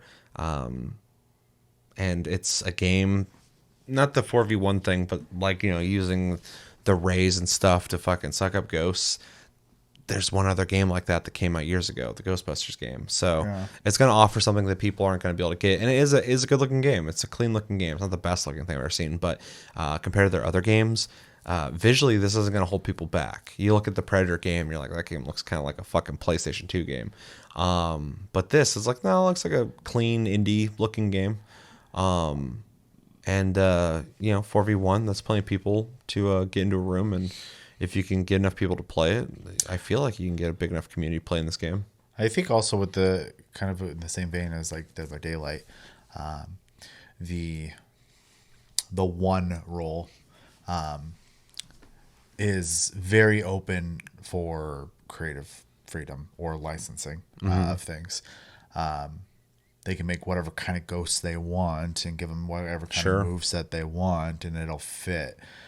Just like, you can make whatever kind of like horror or killer or whatever in Dead by Daylight, though they mostly do licensing stuff now. But and I think that's a smart move. It gives them the ability to have longevity. I mean, hell, they could even have new members, Ghostbusters as well. They can just make up people, right? Yeah. It wouldn't be that weird. So yeah. It's interesting too to see like cutscenes. I don't know if these are cutscenes from in the game actually, or if it's just promotional stuff for the trailer. It looks like cutscenes for the game, but it looks like they're taking what they know from their other games and they're trying to. I mean, really, it just feels like they're trying to get something to stick. But it does feel like a bigger effort than their prior games. It does look like a better game all around, and the design looks a lot better. Kind of like what you were saying, it's a type of game that if they can get people to keep playing it, they can keep adding their own original content, their own original ghosts. They just have to make being the ghost and being the Ghostbusters fun. That's the biggest trick of these kind of games, is like you got to make both angles interesting enough to play, because if you don't have one, you don't got a game. yeah, You have to have both. In a lot of these types of games, it's either more interesting to play as the survivors or the killer. I would say in most of these games, most people want to play as the survivors. Yeah, I do typically. Yeah, but in Dead by Daylight, a lot of people have like a complex where they really want to play the killer too.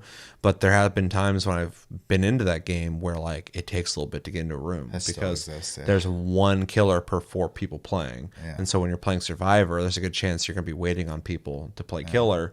Whereas when you're playing killer, you get in a room instantly. So, especially in a rank setting where like, you're adding more factors into matchmaking now. Yeah. So. Yeah, and then when I played Predator Hunting Grounds, I ran into the same issue. Luckily, they put AI into that game, which was smart, but it wasn't good AI. It was Stranger of Paradise AI. It was bad. Yeah, I mean, it still lets you play, but that's unfortunate. Yeah, well, they learned the mistakes of prior games of going like, you have to have a community to play these games, and if you run out of your community, you can't continue the game. So, it made complete sense. Hopefully, they'll do the same thing here.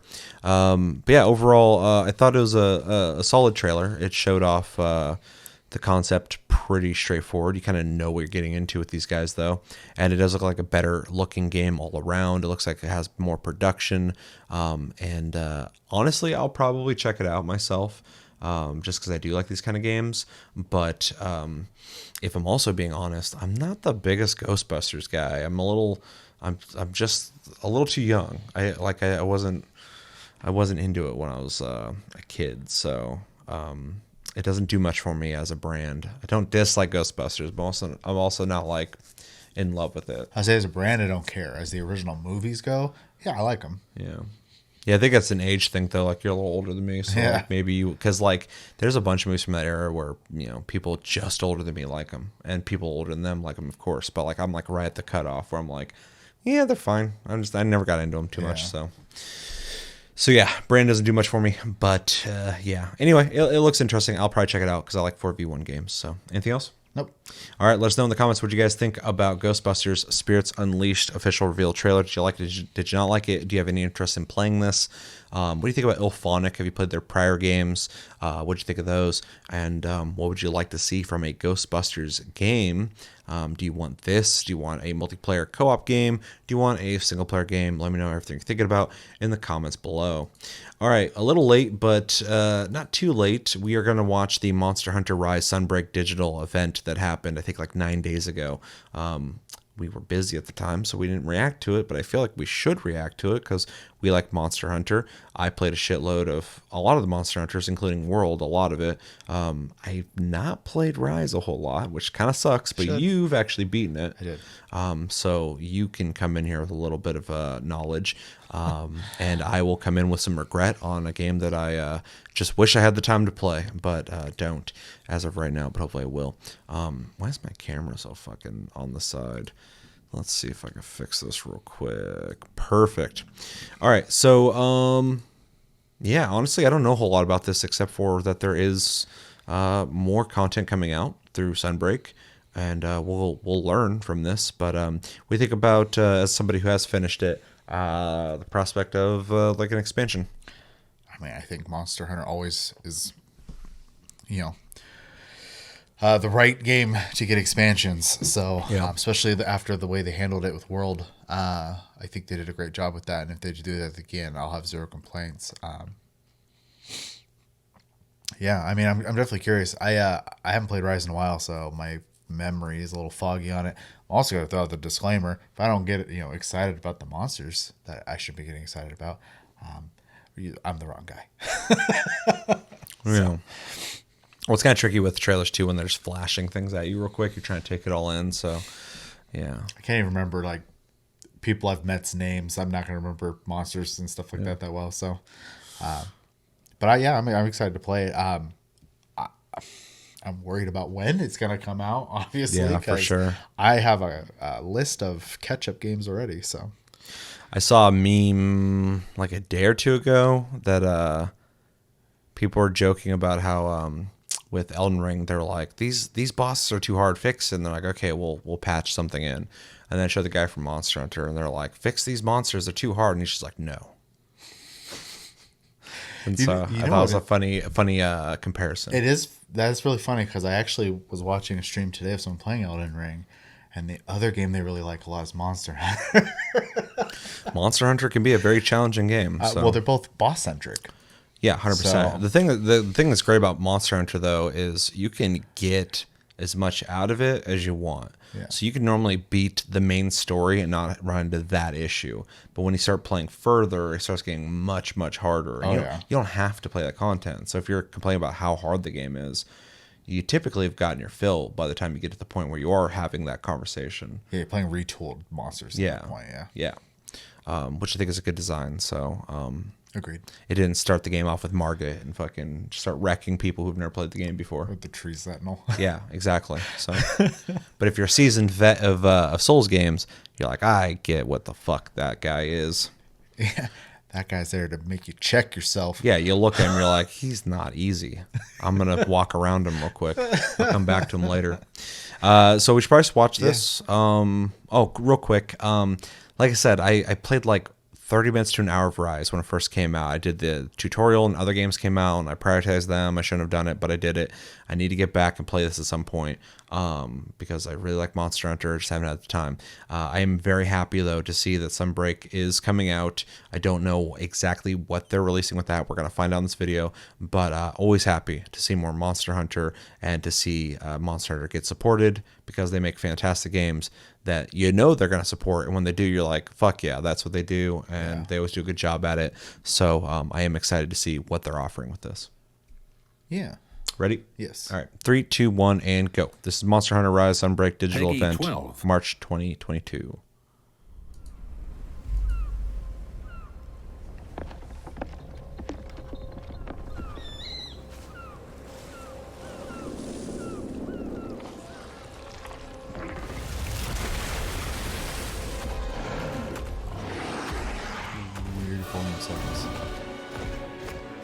Those were so loud. Yeah.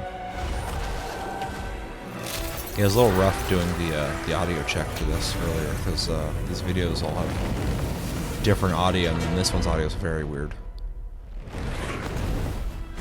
There's subtitles though, so hopefully you guys can't hear something, you can read it. And for people listening, I apologize. Hello everyone, I'm Ryozo Tsujimoto, producer on the Monster Hunter series. Today, we will be bringing you the latest information on Monster Hunter Rise Sunbreak, the massive expansion to Monster Hunter Rise, which is scheduled to be released in summer 2022. That's a weird time. Seems like it's coming out pretty We quick. have plenty of new updates to share with you, so make sure you keep Yeah. watching until the end. I think it came out in 2020, didn't it? I think so. With right? that, Yeah. let's kick things off with a look at a new trailer for Monster Hunter Rise Sunbreak. Enjoy!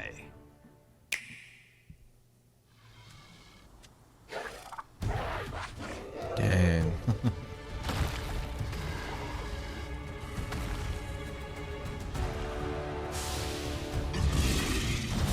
It's fucking horrible.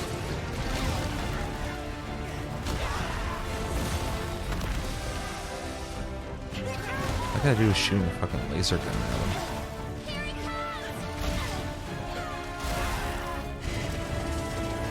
So far, this trailer has just been, let's throw the hunters in the sky a couple times. I know, he's just ripping the fucking ground up and it's going flying. So there, yeah, they're doing just like they did with Iceborne and making a whole new area. It's smart. Yeah. This fucking sick train in the I background. present the hunter from Komura. Damn me. Humble greetings. All right, everyone. Humble greetings. Please don't. Here, I'm merely a quest receptionist. Damn.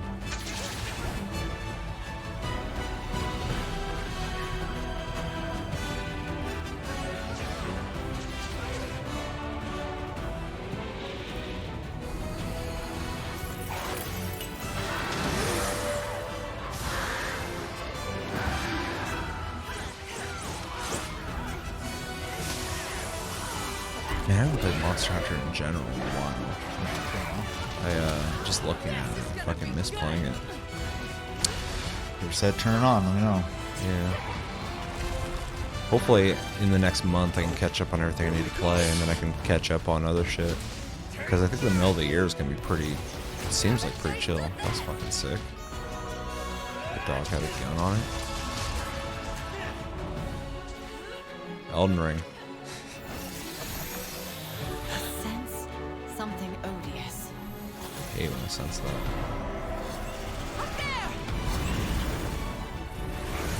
Oh, cool design.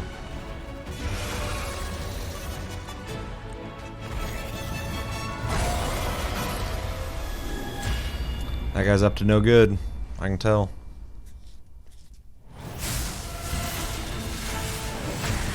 God damn.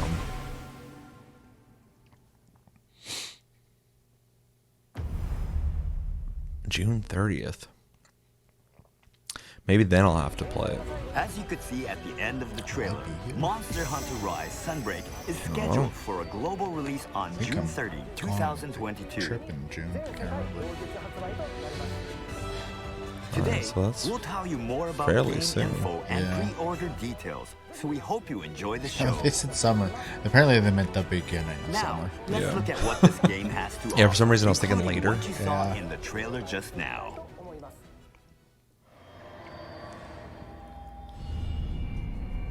How laggy that smoke looks. Yeah, I keep thinking Monster maybe Hunter it's the Rise Yeah. just the- I Sunbreak almost is the said massive stream. expansion to Monster Hunter Rise. Video. It's filled with Especially new 'cause I like content YouTube's that been builds having on the issues all base day game, today. such as a new story starting at a Russia, new dude. base, new locales, Maybe. monsters, gameplay mechanics, and a new hunter rank called the Master Rank. Right. Now let's take a look at some of the new elements of Monster Hunter Rise Sunbreak, starting with an all-new locale. The Citadel features It is various Elden. I was about to say, it's just Elden Ring. forests to icy I went there. There mountains, was a hole That's in the ground. That's where you get fucking each teeming with never-before-seen endemic life. fucking cold. At the center lies an old fortress, long Oh abandoned my to god, thing's nature. adorable. The remnants of a disagree, once but- prosperous civilization now serve as a bastion for dangerous monsters. They should just call this Monster Hunter Rise Elden Ring. They're like, we didn't take that name. This is just our expansion. I like how things In the surrounding woodland area resides Kind the of. mighty fanged beast. It's obviously like Garangol. reptile-like, but it's also like gorilla-like. I kind of think he's ugly. This Oh, he's ugly behemoth as may fuck. seem docile at first, but it won't hesitate to attack with its huge body. Yeah.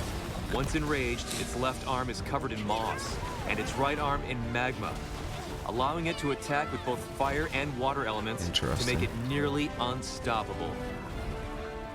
I don't think that. Yeah, who the fuck are you trying to fool?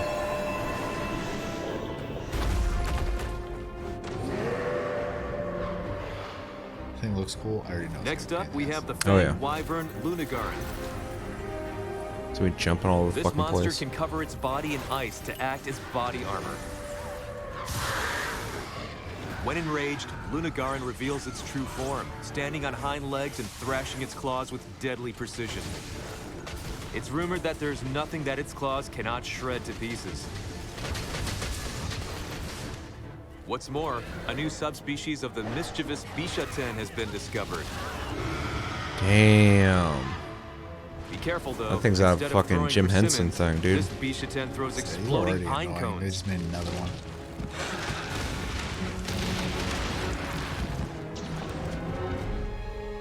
And last but not least, the powerhouse TASTYFLIX makes a return appearance. This is that one I'm supposed to be hyped for. This Probably. flying wyvern can generate electricity, which it stores in its horn, wings, and tail. I like electricity. When all parts are fully charged, the power of its attacks becomes truly devastating. Fucking looks like it, dude. Looks horrifying. Following the events of the rampage at Kimura, which saw our hunter and companion successfully defend the village against the imminent onslaught of monster hordes, peace had finally been restored. Or so we thought. I'm not a big fan of that mode. I'm sure people The will want to hear Sunbreak that. arc begins with the sudden appearance of the I ferocious just want to hunt monsters, Lunagarin man. at the I shrine don't want to play ruins. tower defense. There we are confronted by Dame Fearain, a knight Yeah, I already from the tried it. Distant I love Kingdom. tower defense. So I'd like to check it out. You're a There's some good like man. procedurally generated tower defense game that's on Steam that people keep talking about that I want to try. Oh, interesting. She seeks I aid bought in the one that I investigation was of going a to tell you terrible about, and I threat completely that forgot it was faces a her co-op homeland. one. Thus, our hunter sets interesting. out for the Yeah. Elgato I forgot outpost. the name already. Having saved Kimura village from the calamity, the hunter is tasked by their friends to set out to Elgato, a research outpost. Yeah, this one in a starts like in a distant small country. chunk, and things come from off the map, and you put your towers. Then you Elgato is expand the both a map by bustling pressing port an town area, with and it lots gives you of another trade, chunk. It's as randomly well as a generated. research path. facility to And investigate then you put new monsters. towers, and So then it's got the more all it the grows. conveniences I don't know a what the hunter benefit requires. is, but there's Longevity. more avenues and stuff. You'll And even it's find a all familiar random. tea shop, popular as ever. Sounds like they took tower defense. The and, command and post took, located in town Roguelike, serves as the yeah. base of Trades, yeah. operations. Progress is made every day I always to solve love the their mystery of the hubs in anomaly these plaguing games. the monsters Oh, in yeah. the kingdom. I actually kind of got a Monster This Hunter vibe research is headed from by Admiral a Gallius, couple of locations in Forbidden West. Hunter. Some of their like towns. Leader of There's like a lot of stuff going on. Fearain People and like the other cooking royal like knights. in huge kitchens and shit. This Just is kind of remind me Bahari, of the Monster quirky Hunter. Oh, cool. scientist. Yeah, I barely play the game, so. Counting on you to come through. Yeah, I plan on playing He's and known beating to it be a this week. And genius I just researcher, played but he's Stranger also Paradise kind of and oblivious beat to the Elden world Ring. around him. You played Soulsborne games? Yeah, There's also yeah, Chiche, exactly. the Like, goddess of Damsel. like you can't You'll be walk getting your on quest target from in her. fucking Forbidden West. I ain't playing that. Why, hello. Don't let appearances What's up, fool you, dude? though. There's more to Chiche than meets the eye. I don't like You'll that. also meet other characters, like Minael, the blacksmith, All right, let's make it happen. Oboro, the merchant, Here's what I have to That offer. blacksmith has an and a full apron on, cast but her of stomach's interesting exposed. individuals who will aid you in your hunt. She don't give a fuck, She's dude. getting burnt left and right. She likes a little So excitement in her far, life. the investigation in Elgato has identified What style's more important? Garangol, Lunagarin, and the elder dragon Malzeno. He looks as like a the three Malzeno. biggest threats to the kingdom. These priority targets are three referred Elden to lords, as the dude. Three Lords. Team up with the Knights of the Royal Order to save the kingdom from Malzeno and the impending calamity. Malzeno, dude. Or Malzeno. Whoops. I'm just stuck Hone on your Elden agility Ring, with dude. new wirebug actions. Explore new locales packed with unique monsters, and take on new master rank quests. It's a new adventure in an unknown world for your hunter.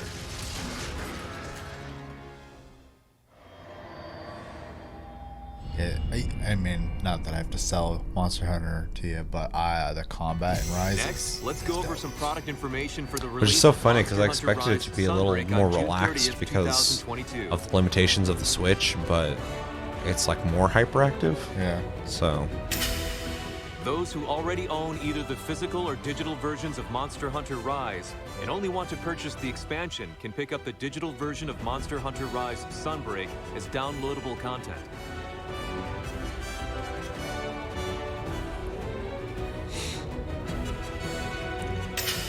Also available for purchase is the Monster Hunter Rise Sunbreak Deluxe Edition, which features the Sunbreak expansion as well as additional Are they bonus Bloodborne content characters? such as layered Yeah. armor sets, Yeah. gestures, and hairstyles. Elden Ring. They're like, we appreciate other difficult games. Those who would like to start playing from the beginning of the base game Me. can pick up the Monster Hunter Rise plus Sunbreak Already set bought it. to experience the full package. Sorry about it. This contains the main game of Monster Hunter Rise plus the expansion. This video's only Monster 20 Hunter Rise minutes and they Sunbreak showed in the one stuff already. I convenient feel like set. this is just telling us how to buy the game now. This is a Hopefully great they have more to option say. if you want to start with Monster Hunter Rise, complete We'll it, see. and then move Maybe it's seamlessly been into the 20 minutes. Sunbreak expansion. Yeah, typically stuff I'm interested in flies by like that, so. Yeah. We've got some Oh, purchase yeah. bonuses as well, which include layered armor for both your Palico and your Except I Palamute. like the way the Palamutes look. Yeah, that Palamute looks Make sure to fucking pre-order the game so you don't like miss a out. normal dog, but fucking beefy. You gotta be able to ride it.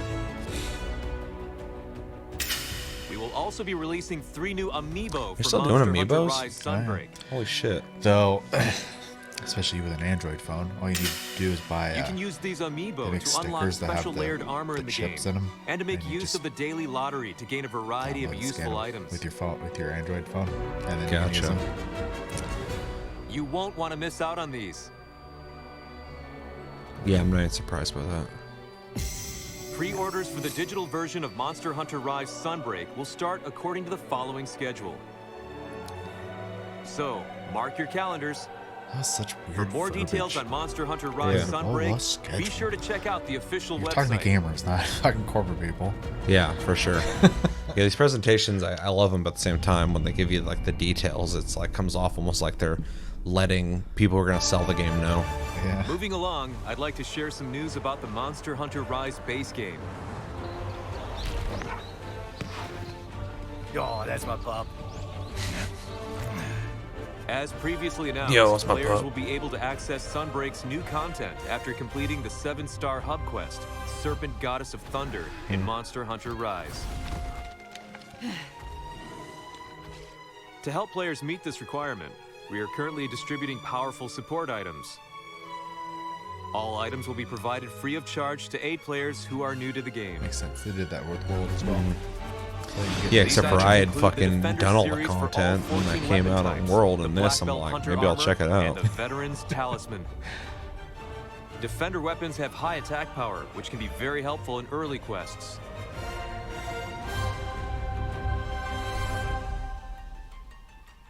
The Black Belt Hunter armor boasts high defense and can activate useful skills, such as increased attack power or recovery. The weapons seem a lot crazier in this though. You'll also than in be able to World. claim This is layered straight up armor sets the from your old pal DS, Senri the yeah. Mailman. Yeah. Style. Yeah, I'm more. glad I'm seeing a lot of crazy shit in this because that's like the one There's also the complaint in Guild World. Cross set, which is useful if you want to gather harvesting items. Yeah, no, and there's some reach high rank wacky ass quests shit in this more game. quickly. That's No, it's awesome. cool. Yeah. That's what it should be. On top of this, you can look forward to new event quests and various contents, which will continue to be released until March 25th.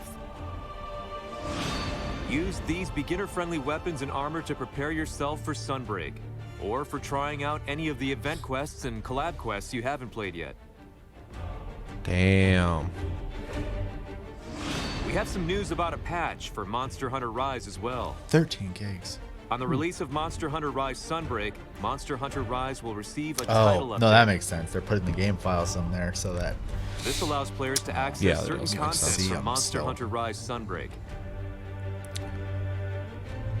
Even if you haven't purchased the expansion, this update will adjust weapon balance, as well as add item packs and character edit vouchers from the day Sunbreak is released. This update is also required for online play. Yeah, makes sense. We anticipate that this update will need about 13 gigabytes of storage, so please plan accordingly and make sure you have enough They don't free fucking space on your know? storage device. It's scary, dude. Probably still working on it. Got a couple months still. Next up, a reminder for players in Europe, North America, and Australia that a free trial of Monster Hunter Rise for the Nintendo Switch system is currently available exclusively to Nintendo Switch Online members. Not anymore. The game trial is available between True. March 11th and 17th and lets you continue your save data after Yeah, we're doing purchasing this the a little full late. game. The video. If you haven't released already a bought little Monster late Hunter compared to Rise, that. please Yeah. check the game trial out while it's still available. More details are available on your local official Nintendo websites and Nintendo eShop. If you're interested in trying out Monster Hunter Rise, I strongly encourage you to take part in the game trial and experience the game for yourself. I want to try it on fucking PC. I can't play for them. The digital I know, version why- of that's Monster why I Hunter haven't bought Rise it. will I also be on haven't sale for a limited bought it on time, P- so PC now's your because of chance that. to pick Chris it up. has it on PC. He has them both. So. I think he did that with World as well. That wraps it up for today's announcements. There's still plenty more to talk about though, so we'll have more information detailing new monsters and gameplay to share with you in the future, so stay tuned. To reiterate, Monster Hunter Rise Sunbreak will release worldwide on June 30, 2022. We plan on releasing several free title updates after its initial release. We'll And then keep they'll you announce the updated next on game. this in future announcements. Which Thank hopefully you is for World 2. tuning in to today's special Monster Hunter Rise Sunbreak digital event. Yeah, dude, half of it's fucking how to buy the game and how big the content's gonna be. And then a reiteration. Yeah. Something odious. The trailer a second time.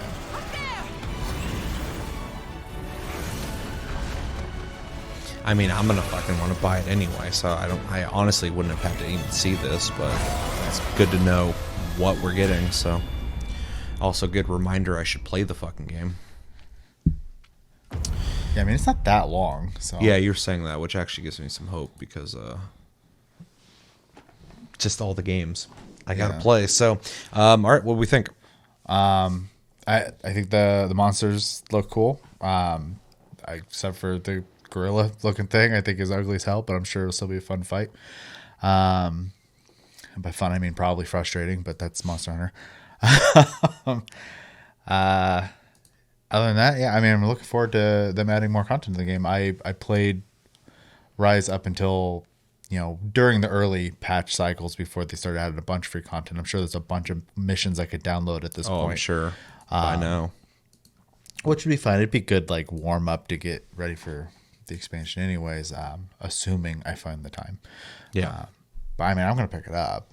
I know I have at the very least 2 people to play it with, though. I would prefer if I had a full party. Yeah. Because we usually end up having to, have a rando come with us. So.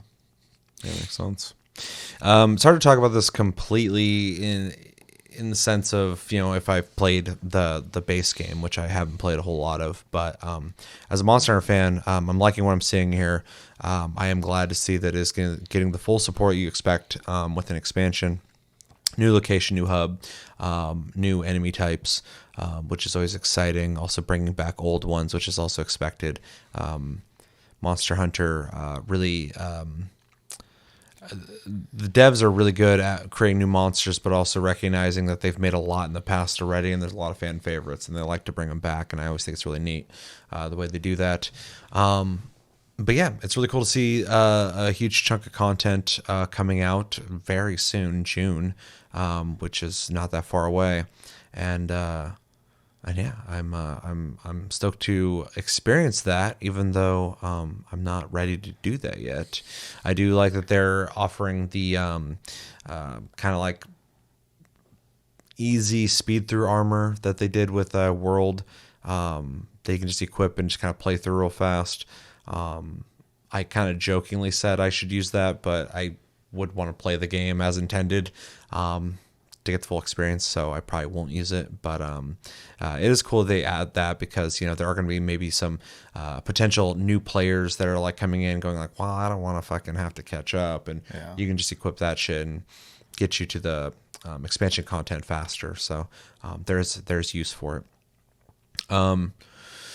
Yeah, new enemies look cool though. The gorilla guy, I do think he's ugly, but I think he's dope. Like a gorilla, fucking earth fire, reptile guy with moss. Yeah, he's all over the place, and the other one's looking really cool too. The ice guy is a little expected for me, even with not really having played this one too much. The model I recognize. And have, outside of his specific moves, seen other monsters, with a similar skeleton structure, which is not too uncommon in these games. And yeah, just watching this makes me want to play it, though, especially with all the weird mobility and shit that I'm not used to using. I like barely dabbled with it. I was like, this is kind of neat that you can even do this shit. Also, the Palamute with the fucking gun on his back. Is that like normal in the base game? I don't remember that. Yeah, because that's pretty fucking cool. Also, all the Elden Ring. I know they're not calling it that, but I am. So, and the big boss of this game is looking cool. Though we don't get a whole lot from it. It's a cool design. So I definitely am intrigued. I think it's funny how all their games and expansions always have like the reveal of the main. Pokemon does that too. Yeah, it's interesting. Yeah. They just reveal that so quickly, and then of course returning Pokemon as well. Yeah, it's looking cool. It makes me regret that I haven't played the base game, and I will at some point. I'll have a blast when I play it too. I gotta have the time to do it. So hopefully in like a month or two, things settle down. We don't get a bunch of new games releasing within 1 month, and I can actually play the Game of the Month and Plus Club games responsibly, and also just play games at my leisure, and not just have to go, holy fuck, there's like 5 games that just came out, and I also want to play a game that came out in fucking 2020. It's rough. So, but yeah, really good presentation. They're always good. Always straight to the point. Really enjoy them, and this one was no different. So, anything else you want to say on that? Nope. All right, well, let us know in the comments what you guys think of Monster Hunter Rise Sunbreak digital event. Are you excited for this? You're not excited for this? Have you played Rise? Are you planning on playing Rise? Do you play it on Switch or PC? And what are you hoping for from Sunbreak? They're pretty thorough about what we're getting, but maybe there's some details out there that you've heard that you want to let us know as well. Yeah, what are you thinking about it? And are you excited for any potential new Monster Hunter in the future? Possibly Monster Hunter World 2. Do you want that? Do you want a whole new Monster Hunter after they do Sunbreak? Let me know everything you're thinking about when it comes to Monster Hunter Rise, Sunbreak, and Monster Hunter in general in the comments below. All right, it's that time again where we reflect on prior episodes and read your comments and reply to them. If you want your comment to be read for sure, type in hashtag AskTLG.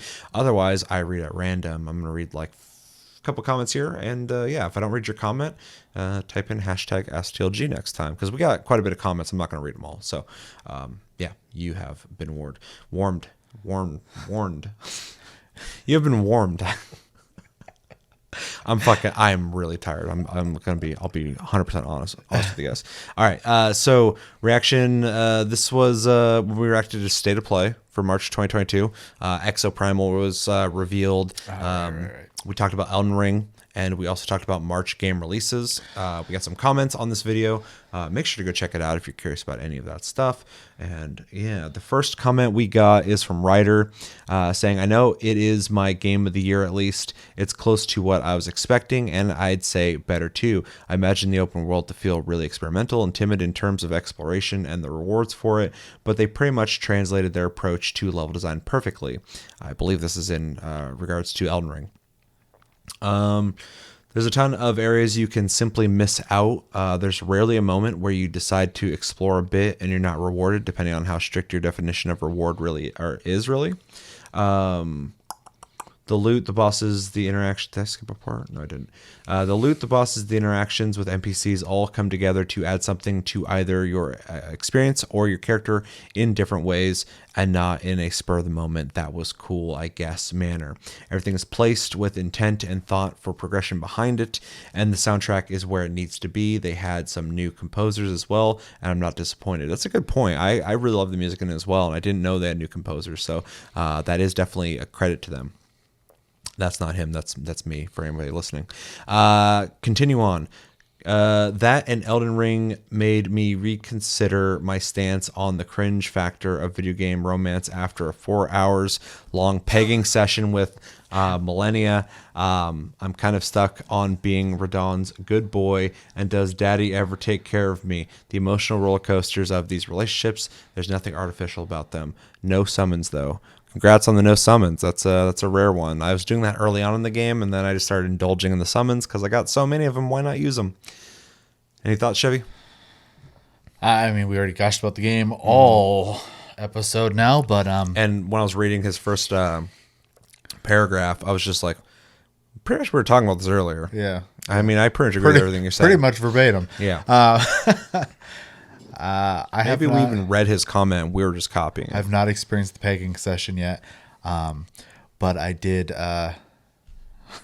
What's it? I did have Daddy take care of me, though. That part was done already. Yeah, I think my favorite part though is and we brought it up earlier, but everywhere you decide to explore, you get rewarded. Like literally everything you do in this game rewards you. So yeah, we did talk about that extensively earlier in this episode. So reading it again, I was just like, yeah, I mean, I agree 100%. And it does depend on your definition of reward, but I would, in my definition, consider a lot of rewards. There are sometimes punishments you can discover as well, but I find those rewarding as well because it's something new. It's a different kind of reward. Yeah. But yeah, I pretty much agree with everything you're saying. Really, to not just kind of reiterate a lot of the stuff we were saying earlier that hopefully you had a chance to listen to. Especially if you're this far in the video. Yeah. The soundtrack is a good point to bring up, though. I didn't really talk about it a whole lot, and neither did you. And I think it's great. I think there's a lot of great songs in it, a lot of songs that kind of sound expected from a game like this, especially from Software. But even like towards the end, there's some boss battles that I thought had some really good fucking songs, really good music playing, and really added to the experience, the epicness, all that shit. And yeah, knowing that some new composers were on there, they did what they were asked to do really well. So definitely credit to them. And yeah, that last bit about the pegging session, I identify with it. When he said that, I felt that. So yeah, it can be rough, but that's video game romance. It's some of the best you're gonna get in gaming. Right there, great point. Depending on your definition. Depending on your definition of reward, maybe it's good, maybe it's bad, but it's romance nonetheless. Anything you want to add to that?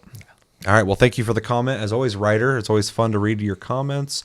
And yeah, moving on, we got Jeremy Melendez saying 80 hours in, just made it to the Volcano Manor. I'm having a blast.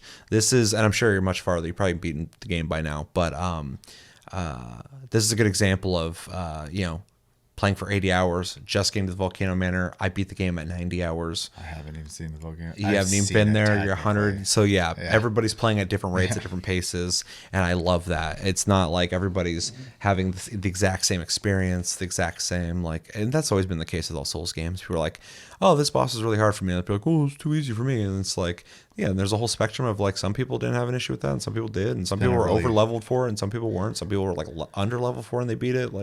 That's tricky too, as well, because that conversation can be exhausting, but it has actually been led to good conversations of people being, oh wow, that's crazy. That one was really hard for me, but this one was really easy, blah blah. So, and it's not in a oh, you suck kind of way. So it's been fun to see those interactions. There can be good conversations, and what you said, well, I think the exhausting conversations that take place around this game. Yeah. So yeah, I agree. Yeah, I see more of the good, fortunately.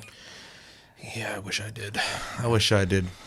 All right. Well, speaking of good conversations, thank you everybody who commented on this video, and we really appreciate it, and we enjoy reading them. So moving on to the next video. This was my reaction of Into the Starfield Episode 2, Made for Wanderers. I think this is me and Sarah. It was both of you. Yeah, me and Sarah did this, in which we tried to get as much out of concept art and vague talk as possible, try to be objective and fair about our expectations and what we hope from Starfield. And I think we had a good conversation. We got more views on this than I thought we were going to get. And yeah, we'll read some comments here. We got a lot of them. Oh, yeah. We'll start down here. Ego Border says ... sorry, but this just didn't do it for me. There's just been too much of Todd Howard lying, always using superlatives. Am I saying that wrong? For me to get excited for a game, four guys talked about for a few minutes and not even compellingly. I mean, yeah, man, I think we're all looking forward to new games doing things differently, but like it's your job specifically to make that happen and show it to us. So why don't you drop the generalities and stop wasting your time? Not my time, because I've already forgotten all about Starfield. Oof. So some pretty aggressive, blunt opinion from Ego Border. Do you have anything to add to that? No, I mean, I didn't watch it, so it's hard for me. Big game coming out, you didn't watch it, dude. That says enough. Well, big game for some people. Yeah. Outside of a handful of exceptions, Bethesda doesn't really make games for me. Yeah. So that's yeah. I don't know. I don't know what else I could really say about that. Yeah. So. I kind of agree with what you're saying, but I don't think I'm as far as you are in terms of being like, I already forgot about Starfield. I want it to be good, and I'm hoping it's going to be good, and I'm sure you'd probably agree with that. But I do think it's good to kind of highlight your opinion on this, because in a world where a lot of people are hyping Starfield, there's also a lot of people who are like, you know what, like you're not really showing me a whole lot, and I can't be really excited for that. So yeah. I think these are important points of views to throw out there. So I kind of wanted to just read that. And like I said, I don't fully agree with you, but I do appreciate the point of view. I do sympathize with the view, because I am also kind of turned off from Bethesda games as of late. So I'd love to be proven wrong. I'd love new games to come out and make me forget that. But as of right now, I am kind of in the sense of, Todd Howard saying a bunch of shit about a game. We'll see. Prove it. Yeah. So, yeah.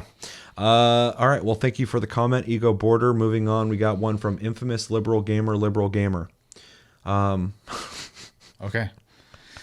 This is a big one, so I'll try and read it well enough. All right, so they say, I can't take anyone seriously who believes Elden Ring is either new or setting the standard with open world games. Bethesda set the standard for open world games, but the masses decided they wanted to move away from non-voice protagonists, true exploration, blah, blah, blah. No quest markers, and no fast travel. Real consequences based on choices you make, background, traits, etc. So much more I could list that Bethesda used to do, but games didn't want the complexity.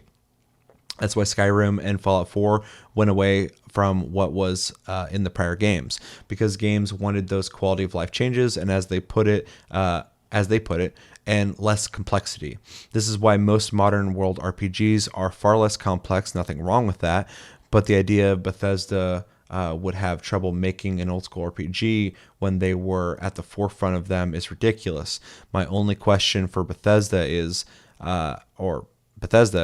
can they make leaning into old RPG mechanics also provide a dynamic first-person combat experience akin to a game made by Arcane? I have zero doubt the RPG mechanics will be on point, but can Bethesda also give me a game that is exhilarating when I'm engaging in combat? Some woohoo moments. And I'm looking forward to seeing the improvements of their engine, because it's important to their presentation. Take a mighty leap forward, otherwise it will hurt immersion. Other than that, I'm ready for Starfield. Any thoughts? I mean, obviously this is all opinions, right? And very passionate in this regard, I would say.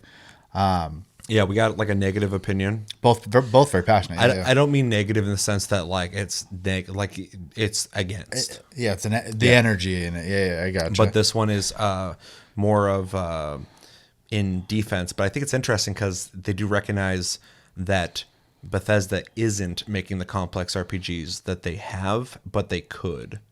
Well, right, and even so, you mentioned in here where they were talking about they use the term gamers. I hesitate to necessarily go that far. They're making Coca-Cola, right? They want everyone to drink it. So they made something. They kept making it more and more accessible to more and more people because they ultimately are in it to make money, and that took precedence over creativity. And yeah, I mean, that's good for the wallet, and they did a great job in that regard for a long time until it took over too much, and obviously there was some fumbling that has happened in more recent times with them. But you know, that is going to be a person-to-person thing. I personally, I haven't enjoyed a Bethesda game since. I mean, I liked Skyrim enough the first time I just kind of played through it, and after that I was just done with it. Before that, I mean, same with like Oblivion. I liked playing through it once and being done with it. And neither game did I really feel the urge to be a completionist in, as much as just kind of going through it, because it becomes very rinse and repeat feeling as I'm going through them. I don't ever feel like. There's a lot going on, I guess, in them for me, obviously. And I've kind of just lost faith in the company altogether. And maybe that's not the right way to word it. I just come to the realization they don't make games for me. Even you bring up the example of, you know, Arcane, don't they make Deathloop? Oh yeah, and those and the Assassin one or whatever. Yeah, I forget the name of it. Those, again, I don't think they're great games. And I don't think they're bad games. I just don't think they're serviceable to me. Sure, and I'm not that demographic again. So it's hard for me to relate to your thoughts on the matter, but I understand them for sure. I just we play different games, I think. So yeah.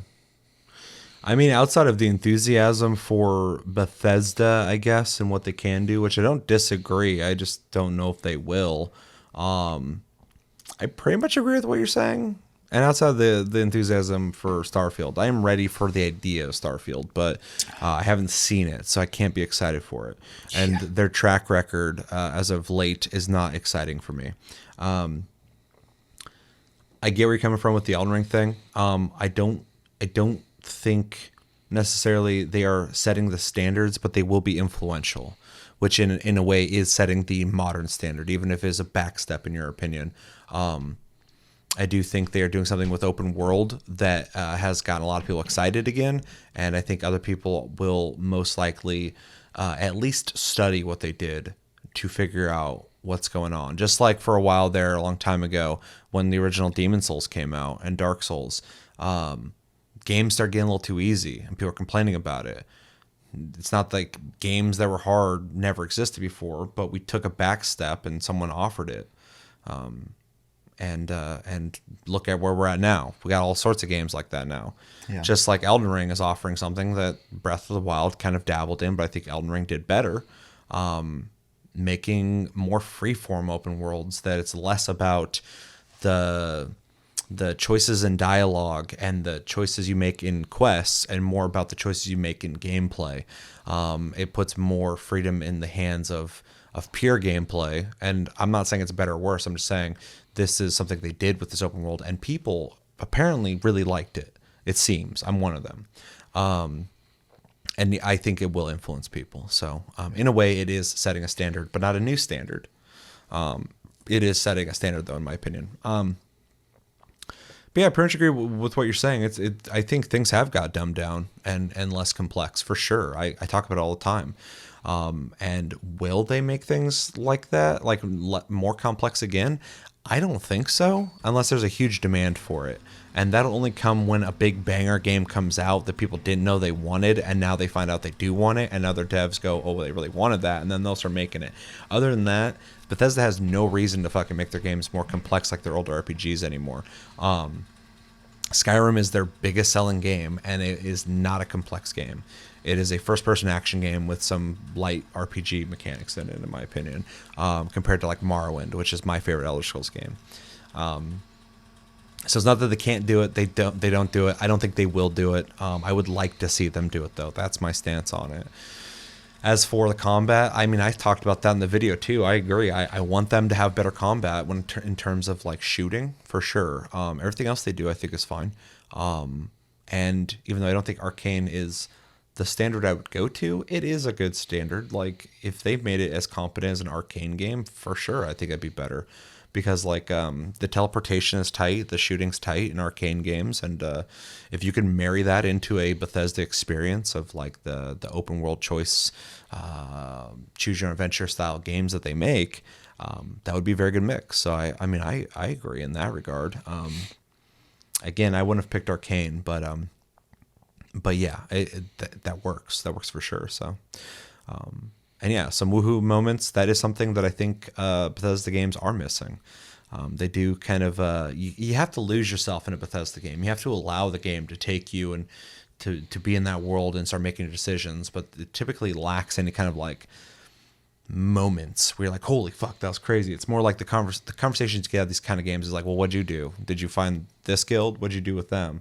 Did you betray blah, blah, blah? Did you find the guy's thing? Oh, I did this. And oh, well, I didn't do that. That's interesting. You did something else and you got a completely different thing. That's the woohoo moments of a Bethesda game. It's not the combat. It's not the dragons. You fight them the first 2 times and you're like, whoa, it's crazy. And after that, it's fucking, you kill them in like 2 hits and it's whatever.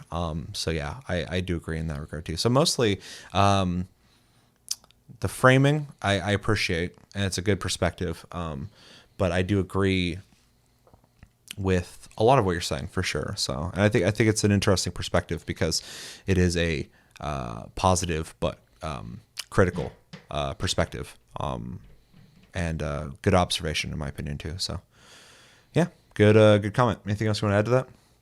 All right. Well, I would read more on this, but everybody typed a lot on this, so we got to move on for time's sake. So thank you everybody who commented on this video, and I will go through individually and read those and reply to those when I get a chance, because I am behind because I'm on vacation. All right, last video we did was reacted to Hogwarts Legacy State of Play. Was that just me? Yes, it was. Okay. In which I reacted to not only Hogwarts Legacy, but also The Quarry, which is a spiritual successor reimagining of Until Dawn, which I think is really interesting. Or is it Until Dawn? Remember what it's called? Am I forgetting? I'm fucking tired. I already said this before. I'm very tired. I think it's Until Dawn. Anyway, yeah, check that out. So we got a bunch of comments here, and we're going to go through them real quick. So JD Awesome says, spiritual fable successor in the Potterverse. I kind of got that. It kind of reminded me of a new Fable game by Harry Potter. That doesn't exist. Yeah, how crazy is it that we don't have a new fucking Fable game? But they teased it so many years ago. Yeah, a long time ago. Yeah. Whatever game they were teasing, I don't think it fucking exists now. I doubt it, yeah. Yeah. That shit's wild. So, I guess we're going to get a Fable game through Harry Potter, and I'm here for it. Psycho Scream says, I'm fucking hella excited for Hogwarts Legacy. Love all the Harry Potter movies and books, though it's been years since I've read them. I already said in the video, I'm not a big Potter guy at all in any way, but your enthusiasm has now made me one. I'm very excited as well, and I'm hoping this game is going to be sick. Yeah. Chevy says, TLG Chevmo, that's him. I am not a Harry Potter fan, but I like the world of it, and this game looks crispy. Plus, as long as it plays well, there seems to be plenty of things to do in it. Do you have any other thoughts on this while you're here? No, I mean, I was kind of just watching this on my phone, so I didn't get like a great look on it. But it's a crispy looking game. But it was a good looking game, and it looked like they were trying to make a game out of it. And not to spoil another comment, but someone says something that their first line I agree with about, the way these type of properties are usually handled. Essentially, this feels like someone likes the world, wanted to make a game, had the ability to make the license, and it does feel like there's some passion in there, which is great. Especially if they can get someone like me, who I was effectively made to sit down and watch all the movies, and did not really enjoy them, and look at this game and go, it looks like something I'd probably play. Yeah. So, I mean, it's offering something that we don't have, and that's important. So, yeah. Okay, so we got another comment from Psycho Scream saying, also for a work in progress, Hogwarts Legacy looks really good as is. Yeah, for what they got so far, I mean, it looks pretty much done. It's looking fantastic. So, I couldn't agree more. From Flapjack, Daddy Clap, Dummy Thick Pancake Cheeks, no syrup. Yeah, it's harder now because I'm really tired. He says, I've never had an interest in anything Harry Potter or anything in that universe, but this actually intrigues me. It really feels like Bully with magic, and I don't mean that negatively.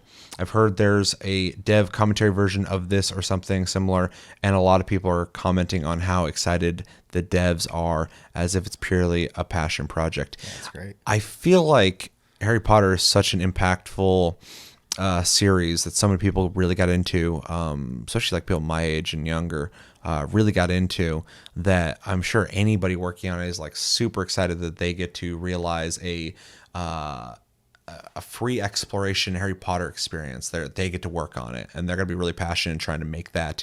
I mean, no one else gets to make this. Yeah. They get to. So yeah, I could absolutely see it being a passion project, and it came off like that in the video. So I agree with that. As for the bully thing, I saw that talking point a lot on like Twitter. Everybody kept going like, "Oh, it's nice that fucking, oh god, who's making it? I forgot. Avalanche is making Bully 2.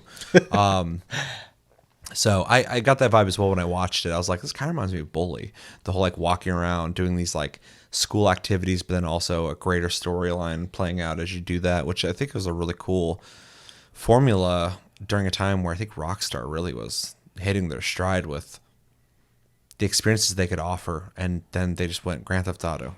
And then games as a service happened. Yeah, it's crazy because Bully 2 people have been wanting for so long, and now we're getting it through Harry Potter.